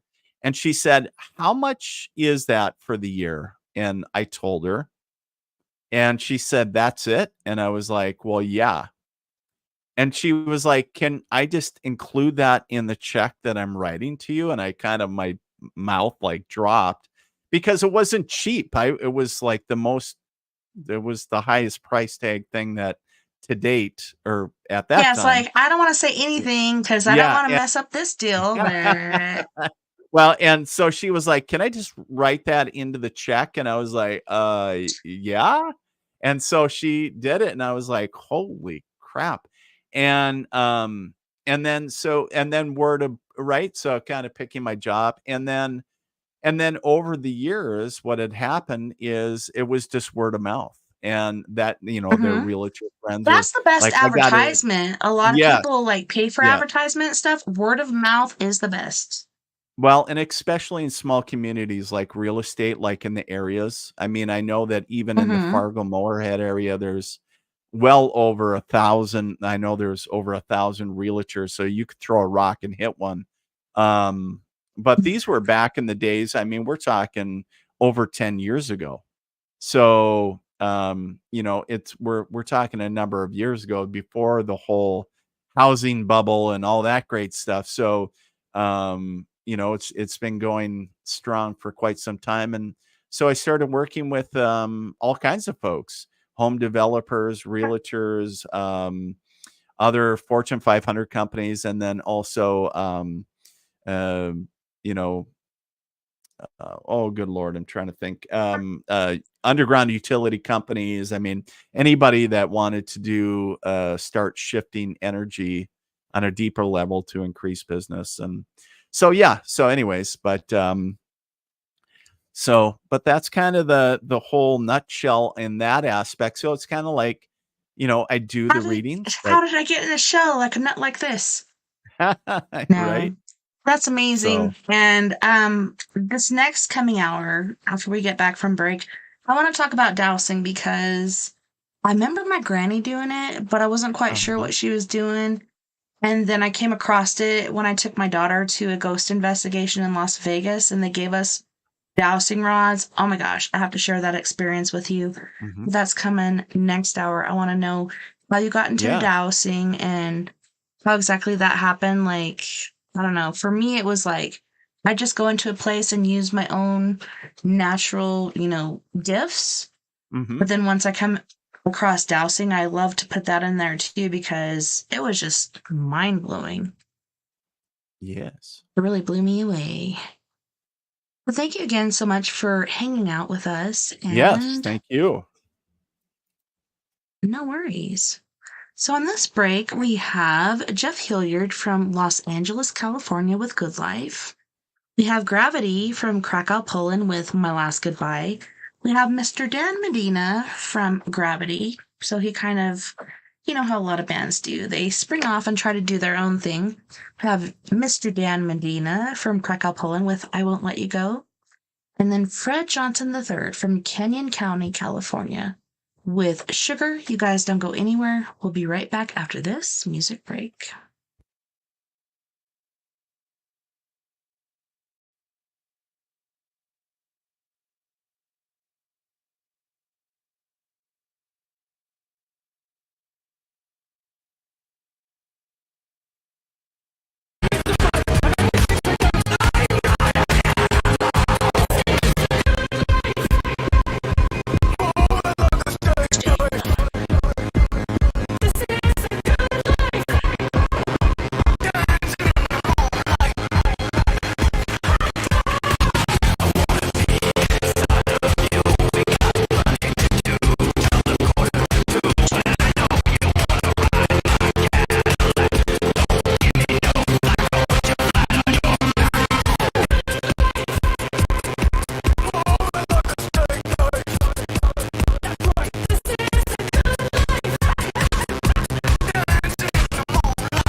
Welcome back, and thanks so much for joining us tonight on We Are Paradox Media's Late Night in the Rockies.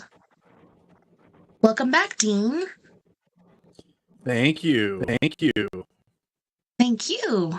I'm so appreciative that you're here and sharing your experiences. It's been super awesome, for sure. Absolutely. Absolutely. We got our friend the Echo back.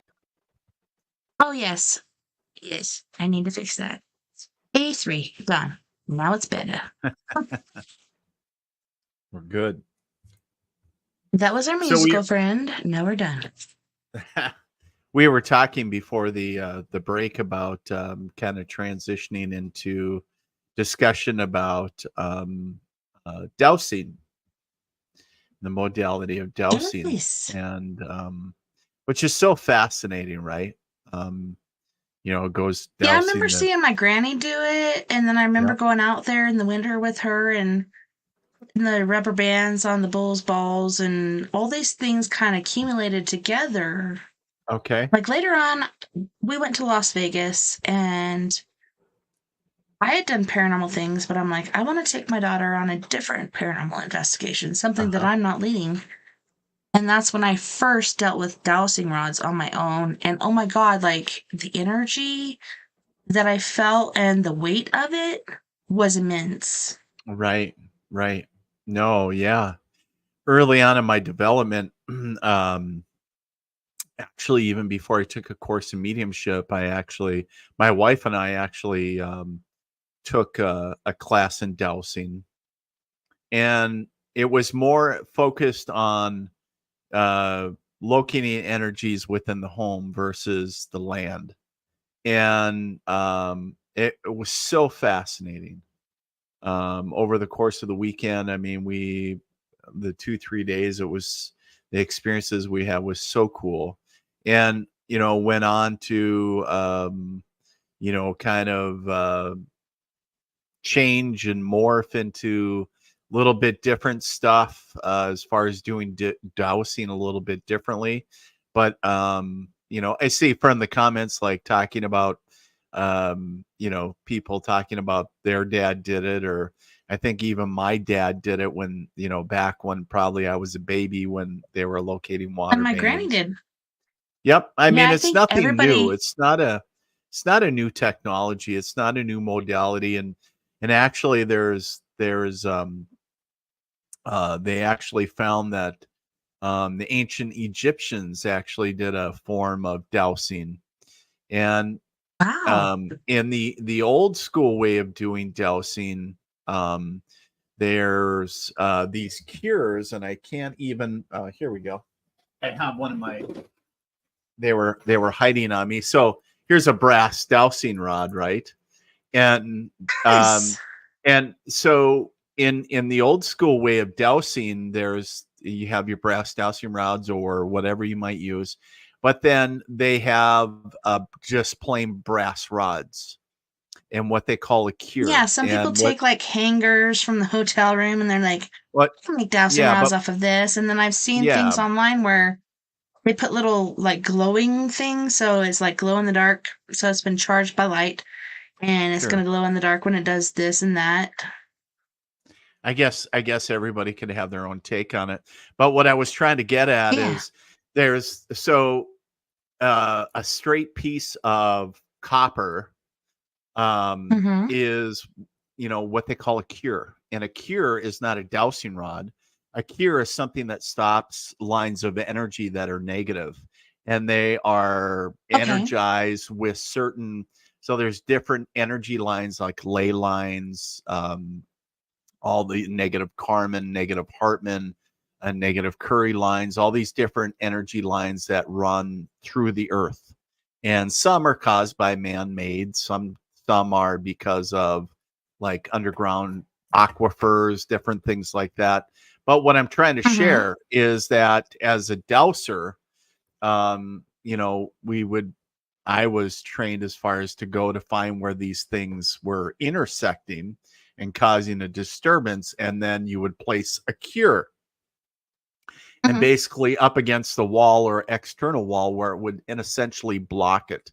That was the old school way of doing it. There's a lot of different ways with crystals or rocks or, like pipestone, or there's different types of ways you can do it. You don't have to have those things per se. There's many, many different ways. But what I'm trying to get at is what I started realizing, again, getting back to the aspect of when I would do a dowsing for a home that was primarily up for sale, that people would come in and it would sell quicker than the home that wasn't cleared. And it was the same that I found people that have a lot of emotional stuff going on, maybe like a divorce house, a home where they're going through divorce, and where Negative they start energy. having water. Yeah, they have water sewer issues because of the energy is, or the emotions aren't being expressed, or different things like that. Okay. So there's a lot of different aspects of different things, but to go in and identify it. And now sometimes it's even how do I want to say, like trying to go in and try to get ahead of things before they go wrong. To be like, hey, if you don't deal with this, then you're going to be dealing with something similar to this. So it's kind of interesting, but yeah, I could tell so many crazy stories about dowsing that, talking about whether it's in the real estate market, where I talk about, when they talk about when you clear it, and then you have somebody say, do a letter, releasing whatever, and then they get $10,000 over asking. And this is before the housing market went bonkers, many, many years before. And it's just like, unheard of. Yeah, well, and it's all energy though. And it's all energy. So when you start thinking in terms of that, you become to understand it more. Sandra says, or a home that smells like death when house on it. Yeah, that would not be good. Oh my gosh. Yeah, not good. Not good stuff. I would be so afraid if that happened to me. What are your thoughts on if that happened? Because, like, had that happened to me, I would be super afraid when I came in. Sorry. No. So when you're talking about like a home smelling like death, well, is it energetic, or is it, I'd ask myself, is this, can everybody smell this, or is this something that, spirit is, like if you think of like a spirit created smell. But if it really smelt like death, it needs to be aerated. There are some things the energy is just not going to fix. They need to get, whatever. And that'd be the first thing. I'd be like, I'm not coming back in here until, this place is cleaned up or deodorized or whatever. And then the other thing is, one time I was actually doing a clearing or a cleansing of a home, and I was in the basement, and it smelled completely like, oh, no one smelled it, but I did. Okay, that's really interesting. I would just, sometimes it's one of those things where, spirit has given you those smells. So if it's more of what I would summarize that as an intuitive smell, because you're smelling it and nobody else is, that then going in and like, as somebody's trying to get your attention, Sandra, so it's like, okay, is there a deeper message here? Or it might be part of the history of the home. Like, there might been, for example, I rented a farmhouse one time that there, where a lady died. She died of a heart attack while feeding the chickens of all things. So what I would say is that, is there a deeper message there for you to get while you're doing it? And sometimes if you have your If you have your tools like your dowsing rod or your pendulum, then you can always ask, or if you're connected enough, then getting that message from spirit. So that's what I would say. So if I smelt it, nobody else did. That's what I call an intuitive smell, or getting smells from spirit. Then what I would say is that then I know that spirit is trying to get a hold of me, or I'm picking up on spirit in the home. So that's what I would do. But getting back onto that case that I did where I was in the basement and I actually smelt human feces, and it was just the grossest thing. And I was like in tennis shoes down, and it was just like a hoarder situation in the basement. And I was like, "Did you have sewer backup?" And she was like, "Yeah, I'm sorry, I didn't have time to clean it up." And I was like, "Yeah, I'm done." Like I just said, like, I'm done. I just quit what I was doing, and I was like, watch where I was stepping, and I realized that regardless of what you do, you really need to be cognizant. If you're physically going out to these locations, if you're a dowser, if you're an energy worker or anything, I don't care what you do, make sure that safety is number one, because what is your environmental hazards? Do you have do you have a creepy homeowner that is going to try something, or do you have and that stuff happens, but unfortunately. But the other thing is that did the sewer back up and you're standing in raw sewage? Are you is there something that could be hazardous to your health? And so again, you gotta make sure you're watching out for yourself, making sure that you're not putting yourself in harm's way. So, and that's where sometimes too, where I transition away. I very rarely do in person anymore, and where I do 99% of all my cleansings now are all remote. And but the nice thing is that opens that opportunity up for me to work on land and homes in other countries. A while back I worked on land in Ecuador.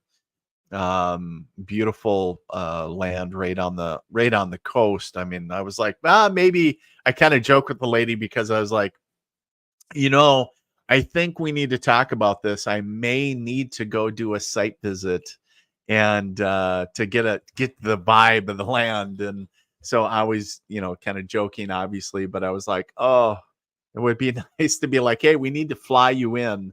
And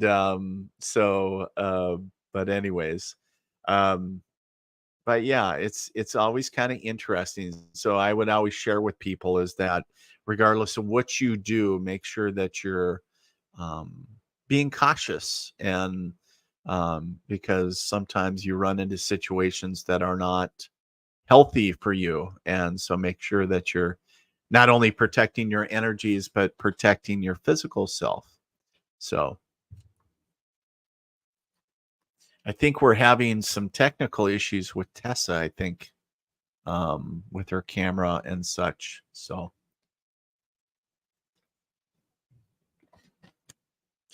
but I'll kind of go right into a story of what I used to do when I was first developing my skills as a dowser.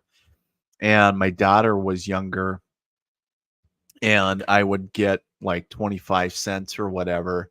That's back when I could actually bribe her with a shiny quarter. And I would tell her, hey, you can have this quarter, but I want you to go hide it first. And I would just simply take a piece of paper, and then I would draw a line in the center of it. So it's dividing the top from the bottom. And at the top, I would write front yard, backyard.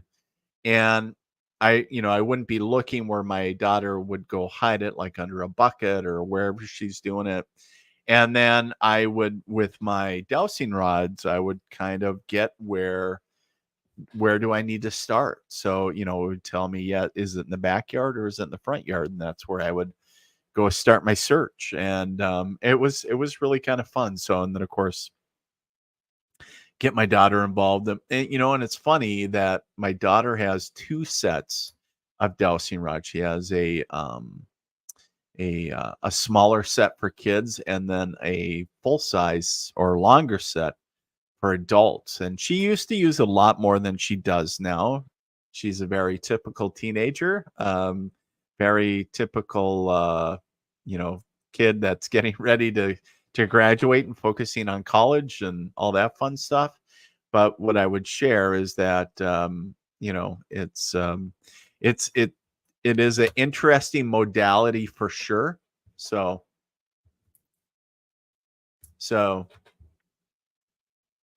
oh, Tess is saying, I don't know what happened. A bunch art fell off my wall and now I'm gone. Interesting. Yeah, I don't know if you can hear me or not, but yeah, I can hear you. A bunch of art fell off my wall and hit the cords on the left side of my computer, and now I'm out. And now my camera just said it came back on, but I still don't see myself. This is so weird. Can you hear me fine? Yes, I can. Okay. And the stories you're telling are so super amazing. Yes. Which is most important. Right. Well, yeah, for sure. But yeah, that is so crazy. The art falling off, and now it knocked off your video. That is so crazy. Yeah, I've never had that, but I'm all good. Yeah, as long as we got sound, we're fine. But isn't that strange? Is that your? I don't know, like you were saying before, like. Is that Walter? Is that what's his name? What's the thermostat dude? John. John? Is that John messing with your stuff? I don't know if it's John or somebody else that came in that is like, quit doing this and pay attention to me. You know what I'm saying? John's not like that, but other people that have come in here have been so angry, like super angry. Really? John, he's super cool and he's level-headed, whatever. Right. He died from emphysema. I've told my kids about him, and even the kids are like, hey, we saw this guy in, what is it called? I want to say corduroys, but when you're wearing a thing where it buckles over your chest, not long johns, it's like, huh? Oh, buckles over your chest. I'm not sure. Okay, so you have a button here, and then over your shoulders, you have the things that buckle into it. Oh, like suspenders? Kinda like that. And I keep wanting to say long johns, but it's not. It's those jean thingies. Anywho's. Okay. Anyways. Oh, sure. Overalls. Like farmer overalls. Yeah, with coveralls. A little pocket. It'd have like bibs. Yes. And yeah. Like definitely. Farmer John type, yeah. Yep. Yeah, Farmer John lives here. He's super Sandra awesome. Says you need, but like I said, Sandra says you need some kind of protection for your PC in there. Yeah, isn't it weird? Like I've messed with my camera settings and it's not working. I keep trying. I'll try again and see if it works. Crazy. Maybe I'll come back. I don't know. It's still not working. It's doing the swirly, so hopefully it comes back, but no, it's just my big head.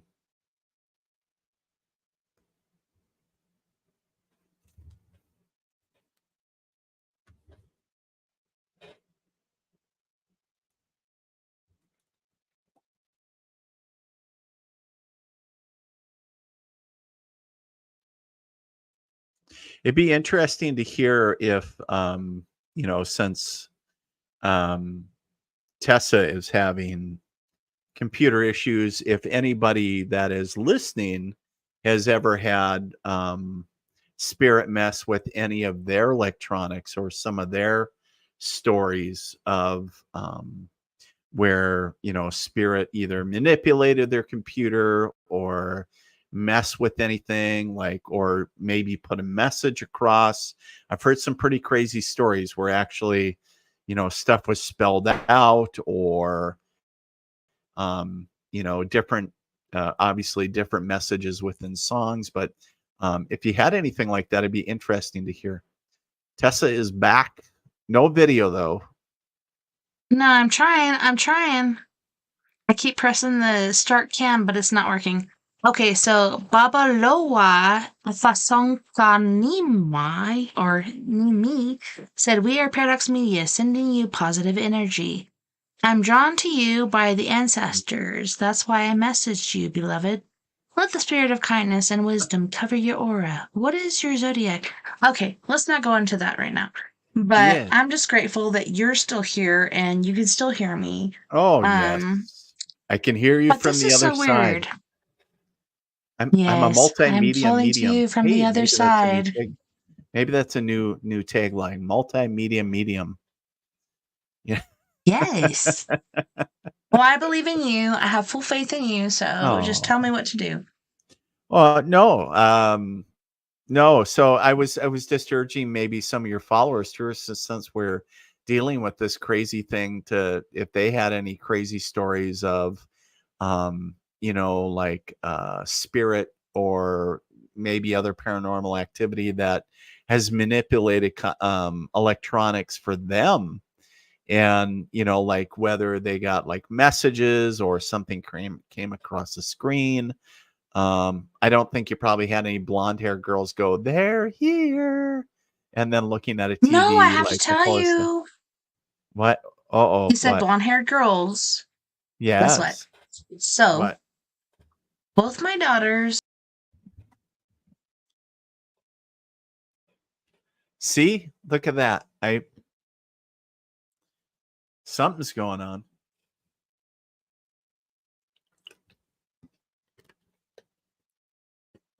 Crazy. Some crazy stuff. Crazy stuff. I'm sorry you couldn't hear me. Now you got a new I was picture. talking about the... Now you got a new... Yeah, this is a fox that we caught in Rico. Oh. But yes, so... Okay. Anyway, I have to say, you said the blonde-haired girl. Girl, like on Poltergeist, yeah. This is insane that you said this, because me and my husband used to go and do karaoke. Okay. And we left the girls, and Kenzie was old enough to be watching her sister. Mm-hmm. And all of a sudden they call us and they're like, "There's a blonde-haired girl in our yard, and she's running in circles, and she's screaming, and she's wearing a white dress, and we don't know what the heck is going on."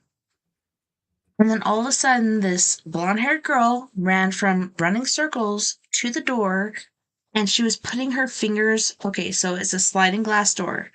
The thing that used to be handle is gone. She's reaching her fingers in there, and it's like squiggly, squiggly, squiggly, like trying to get in. What Kenzie and Nova did was get on like a bar stool or whatever and lock it. Yeah. To where this girl couldn't get in. And they're like, "What the heck is going on?" This girl has been seen several times in our lives, but this was one of the major ones. That was kind of freaky. And the thing where she's running around screaming, then she's like reaching her little phalange fingers in the hole and trying to reach them, really creeped me out. Really? Were they like super long and creepy? Yeah. Oh. And another thing that happened with that girl was I was up during midday. I'm sitting with my friends, which are my roommates. We're playing Texas Hold'em. Okay. And we're sitting around this table playing Texas Hold'em. And Nova's out there playing in the mud, etc. Like they used to dig in the yard and stuff. And this girl shows up. And she looks like me. She's like, "Hey, let's go over to the tree fort." So the tree fort is where there's blue spruces in the backyard. And it's over, I would say, 200 years old. But anyway, she's like, "Come on, let's go over here. I need to show you something." So I was like, "Okay, let's go."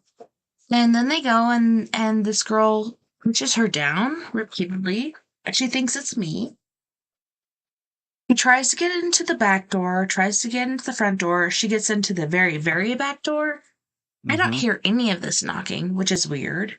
And she finally gets in and she's like, why did you take me out there? Why did you push me down? Like, she can't understand why I was doing this to her. Right. I didn't. Right. Crazy. Seriously, and I'm like, okay, so what am I wearing right now? I was wearing, I think it was a Leonard Skinner or something, or Harley Davidson shirt and some shorts, and it was like cut off, but she said I was wearing a white dress. Okay. And I was playing Texas Hold'em with my friends, and this girl that looked like me was wearing a long white dress, and she's like, come on, let's go out to the tree fort. Let me show you something. Huh. And that's not the only time she showed up. She actually showed up doing my dishes, and I'm like, hey, if you're going to do that, cool. Come back. I could use that. I mean, when she's doing that to my kids, that is not cool. So it made me wonder, like, doppelganger. There's been so many times in my life that people have said they've seen my doppelganger that wasn't me. Is it actually after my life? Because I'm still waiting, like, I'm still living my life, and this has happened so many times. Is it just, like, some sort of replica to kind of torture you, or I don't know what exactly it's trying to do. Maybe cause turmoil or something? I'm not sure. You know? Me neither. They say that you know, those phenomena are out there. I guess I'm not too familiar with that, but of course, you know, there's so many things, like I said earlier, that we don't even understand, and to take it case by case and to try to figure out, okay, what are we dealing with, number one, and number two, like, what are the intentions? Is it, you know, are they trying to harm us? Are they, you know, are they trying to incite fear? What, you know, what are they doing? You know, some crazy stuff. So yeah, doppelgangers. I don't know. Crazy stuff out there.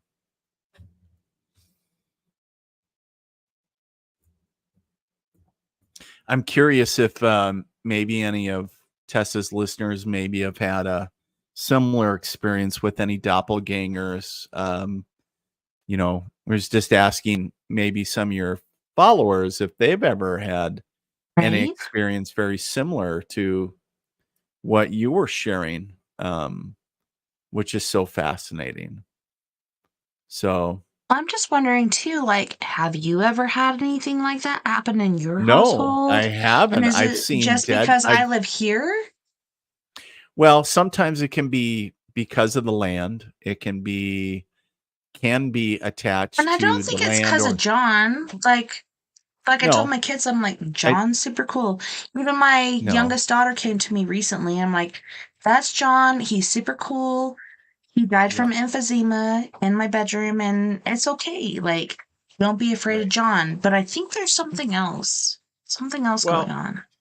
But you know, you probably know as well as I do too, Tessa's, just because John lived there and he died doesn't mean he's the only spirit. So sometimes there's spirits attached to the land. And sometimes, sometimes there are negative vortexes that form and create like a passageway, so to speak, and random spirits can pop out that unassumingly, like, oh, hey, look, like, you know, like a random bus stop, and be like, oh, I'll get off here. And then it's like, you know, whether they're positive or negative. And you know, so I've seen that a lot in the land as well. And sometimes you have to clear it out, but it's I don't know. It is a curious question, because it's like, okay, you know, how are they showing up? What, you know, what are their intentions? What is it, so to speak? And, you know, what are you dealing with specifically?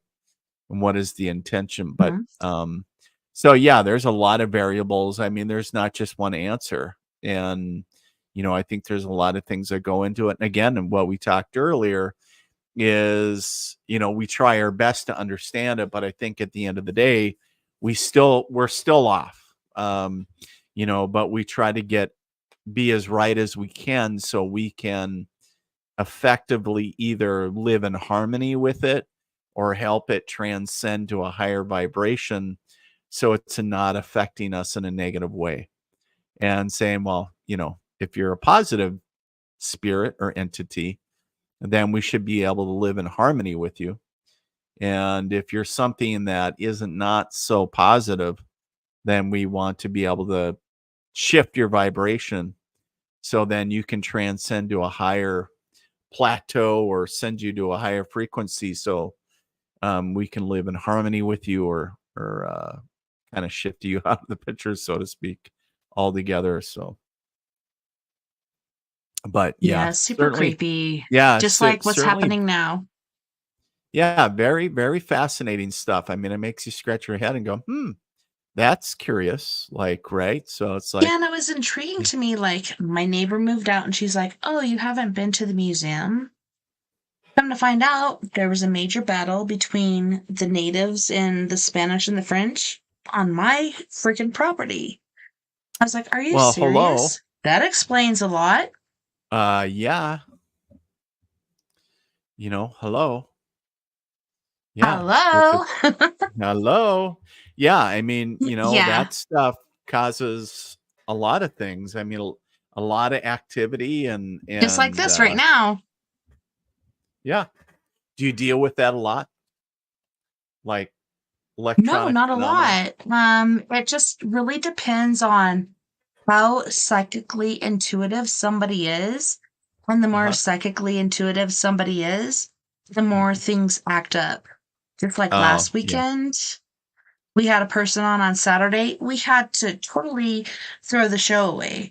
We've never had to do that before. And we had to. We're just like, there's nothing we can do.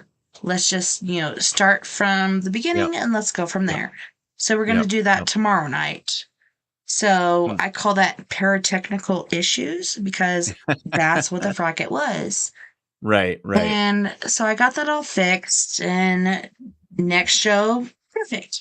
No issues. And then the show with you was all good until all of a sudden, like, I can't come on camera anymore or whatever. So that's super weird, but I just want to hear from you and what you have to say, and totally down with that because it's not about me, it's about you. Well, I don't think it's about any of us. It's kind of interesting. I think it's about all of us. Yes, that's what I'm saying. It's not about any of us. It's about all of us.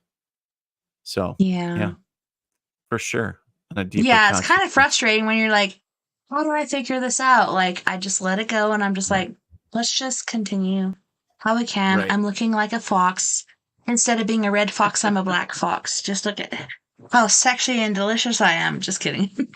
But anywho's, I'm just trying to let the best show go as far as we can do. Yeah. But I'm so grateful that you're here and so grateful that you've shared everything you have so far. Absolutely. Well, and I appreciate you having me on. It's always a honor not only to be chat with you, but to share my story and everything else with your listeners and everybody else as well. I know that it's always an honor to be able to do that. Okay, so as far as your paranormal existence goes, is there any last stories you want to share with anybody? Like anything that's come to you recently as far as revelations and such? Revelations. Ooh, that's a deep one. Yeah, it is. Nothing. Quite honestly, I haven't, not recently. And here's the reason. I have made a conscious decision not to. Because I am the type of person that likes to be as optimistic and positive as I can. That's and the best way to be. Right. Well, I like to be anyways. And when Yeah. I channel information, if I'm getting information, if I'm doing meditation and getting info and it is not positive in nature and it is very gloomy or glum or whatever, and there's nothing I can do about it, I would rather not get it. And that is a decision that I have consciously made. And I know that the state of the world is in such a place that it's still in turmoil, right? So whether if it's some war or it's political or there's still all kinds of stuff going on. And I know that I've done many radio shows like where they're like, "Hey, would you do a New Year's Eve prediction or New Year's, going into the new year, now You know we're what, a Dean? weekend, would you do?" Like what What's you've that? said so far, Yeah. I agree with you. Because we don't want to go one way or the other. Go with the flow and be there for people that are there, but don't Right. fight against the current because there's no winning when you do that. You're gonna fucking drown, seriously. But Right. still with current. Be Right. you, do Well, what you're and doing, well, help the and the people you biggest can thing along the is way. what I learned, Tess, is that, that you can't, I can be aware of things going on and it's a good mile marker, but I, Mm-hmm. if it's things that are negative that I can't change the outcome of, I would rather not know that they're going, you're going to find out regardless. And, I'm like, if I can't enact change, then I would rather just say, you know what? I would rather not know at this point and just and help up people in a different way. And so that's the choice that I've made. So it's just little things that I've Brother, that I I that appreciate you for that.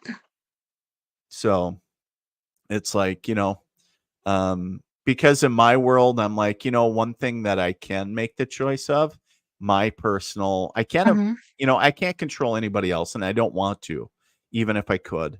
No, But what I can control is too me. much drama. And so, yep. So if I'm like, you know what, um, if, if I'm like, you know what, I'll make the choice today to not connect if it's all drama filled, all this crap anyways, and saying, "You know what?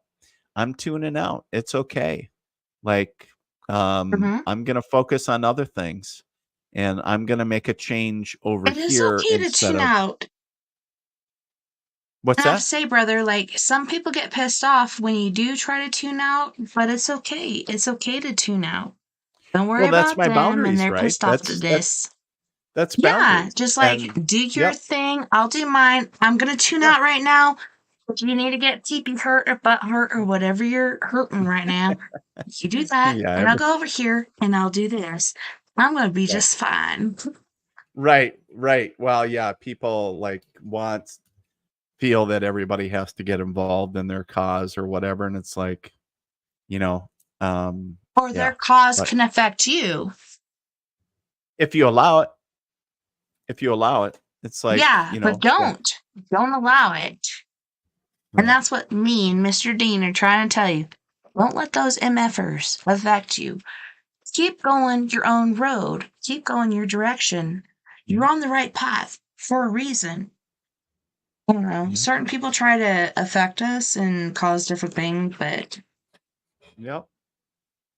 I won't. Try to I'm not gonna I be. yeah, I always try to stay on the positive path, right? Mm-hmm.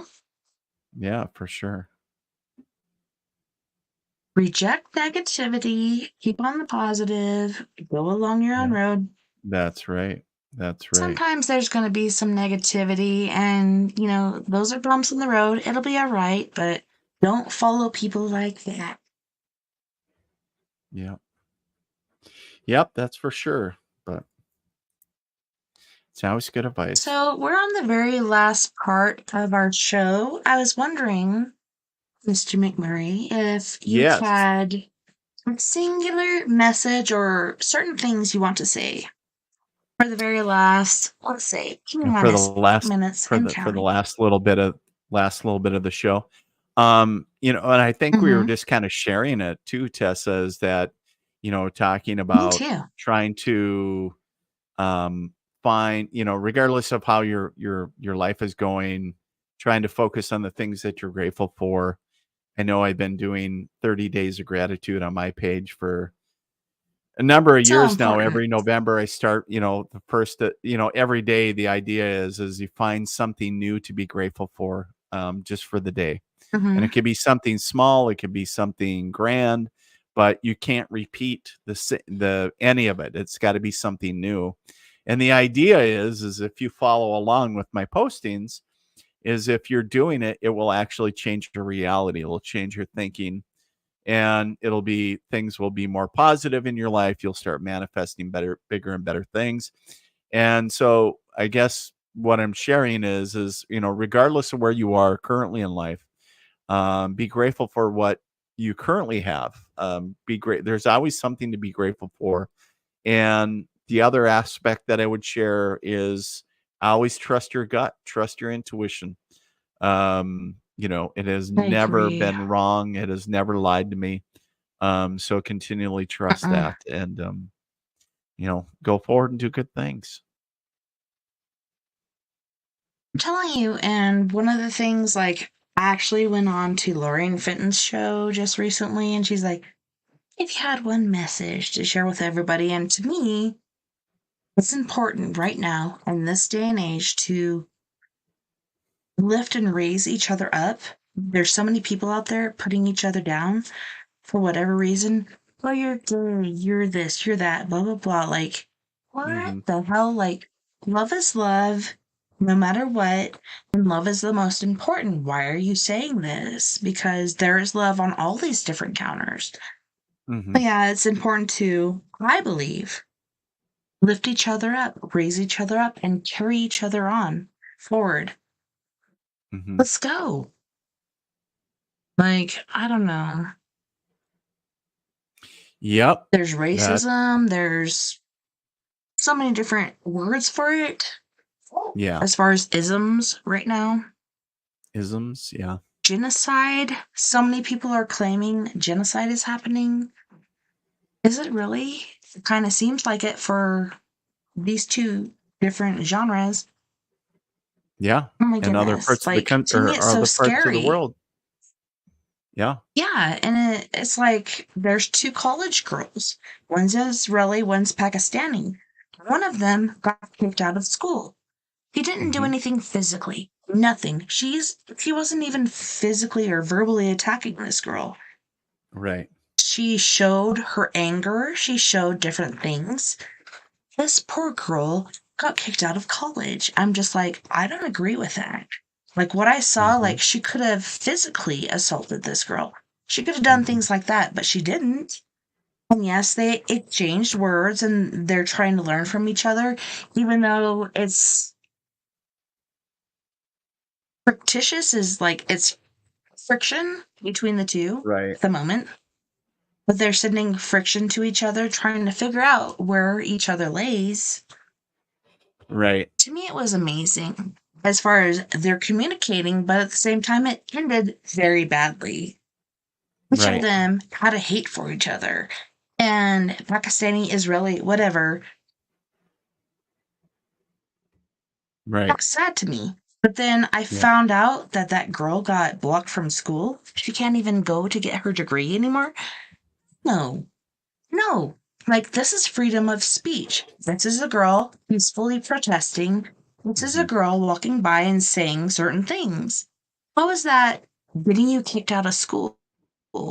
She didn't physically harm her or anything. So I don't know. It just blew me away. Yeah, I wouldn't be surprised if there would be a lawyer that would pick up a human rights case and take that, legally, to say, talking about, I don't know. I don't know all the details, but the thing that I would share is that, if that doesn't scream a legal case, then I don't know what does. But But I wish that we I weren't know, even in it's this bad. space having these Me conversations too. about Can we rewind? Can we go back to like the late 70s or something? We'd be right. happy there. But we're about to go through some very scary stuff, I think. Yep, there's I'm always going to be scared. something, Being, Tessa. There's always going to be something. So, unfortunately, even back in the 70s, there was scary stuff as well. I remember back in the 70s you as a know, kid that, they had the yeah, Iran hostage deal and, with Jimmy Carter yeah. and all of them. Now the And, Israeli hostage deal. yeah, yeah. They had it Yeah, the same with it's scary, Afghanistan and but they have it with Iraq. And so, yeah. I So, think the and, only thing with Afghanistan and Saudi Arabia and places like that is because Israel and Hamas are doing what they're doing. Now America, because certain people in, I want to say Saudi Arabia or whatever. I'm thinking Saudi Arabia is the bigger part and not the other ones. But anyways, now they're bombing them because they're supporting certain fractions. Like, it's insane. Like, yes, at first it seemed we were going to World War III, but not in reality. And then all of a sudden, all these other people are jumping on the bandwagon. And it kind of does seem like World War III is about to really happen. yeah, I don't know. I don't know that aspect, but I can say I I like really the hope cooler answer. heads prevail and the thing that I can tell you is that regardless of what is going on in Israel, to focus on what's going on in our backyards and to stay away from the fear aspect. Because there's always going to, well, I shouldn't say there's always going to be a war, but there's always going to be somebody fighting for There's control of always going to something. be conflict. Yeah. So, but I hope that they There's, figure out something very peacefully, but unfortunately that's not the case currently. yeah. Yeah.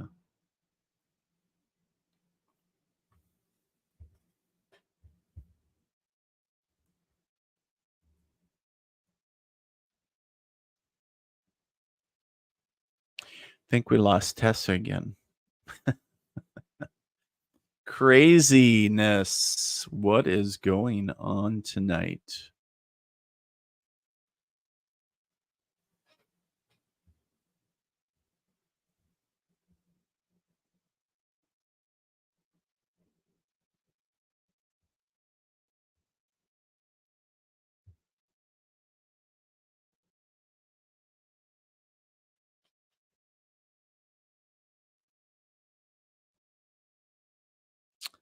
All right.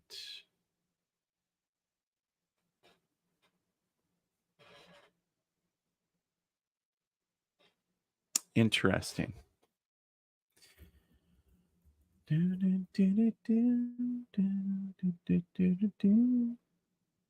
Should we have some elevator music going or I think we got like about 3 minutes left, 2 minutes left. So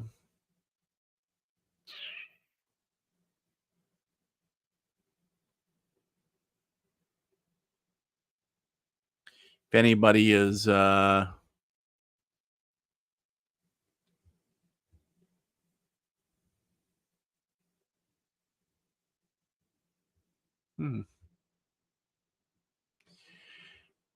anybody's just still watching, you can comment what your thoughts are or anything else that you might have. Any questions for me? Hello, Anna Iva. You are here. And Iva. And I am well. Thank you so much. Tessa is having technical difficulties currently. So, all right. And did you have any questions? We're kind of until Tess comes back. I'm kind of gauging. We have a few minutes left of the show, but did you have any questions or anything that you might have that we could certainly it's great that you're here with us.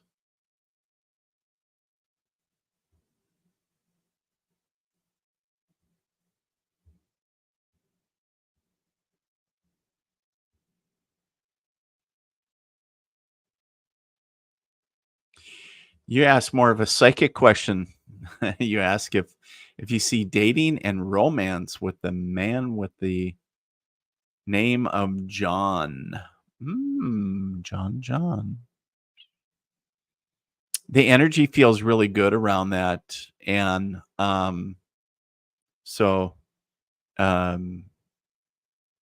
feels slow to start and then it picks up, gets stronger. So yeah, time will tell, but it feels like it's really early yet. So, but it feels good. The energy there feels good. So John feels like a good, he's got good energy, good bones, as I would call it, a good solid base. So yeah, feels good.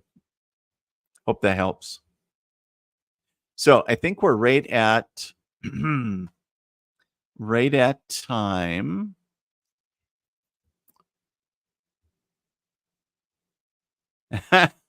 It's been a while, several months. How soon can it pick up? I'm not quite sure on that because it's all going to depend on the aspect of obviously with John and maybe opportunities, but I don't feel like when it's going to pick up, so to speak. Yeah, but the energy there between you and John feel good. So I don't know if you're saying that it's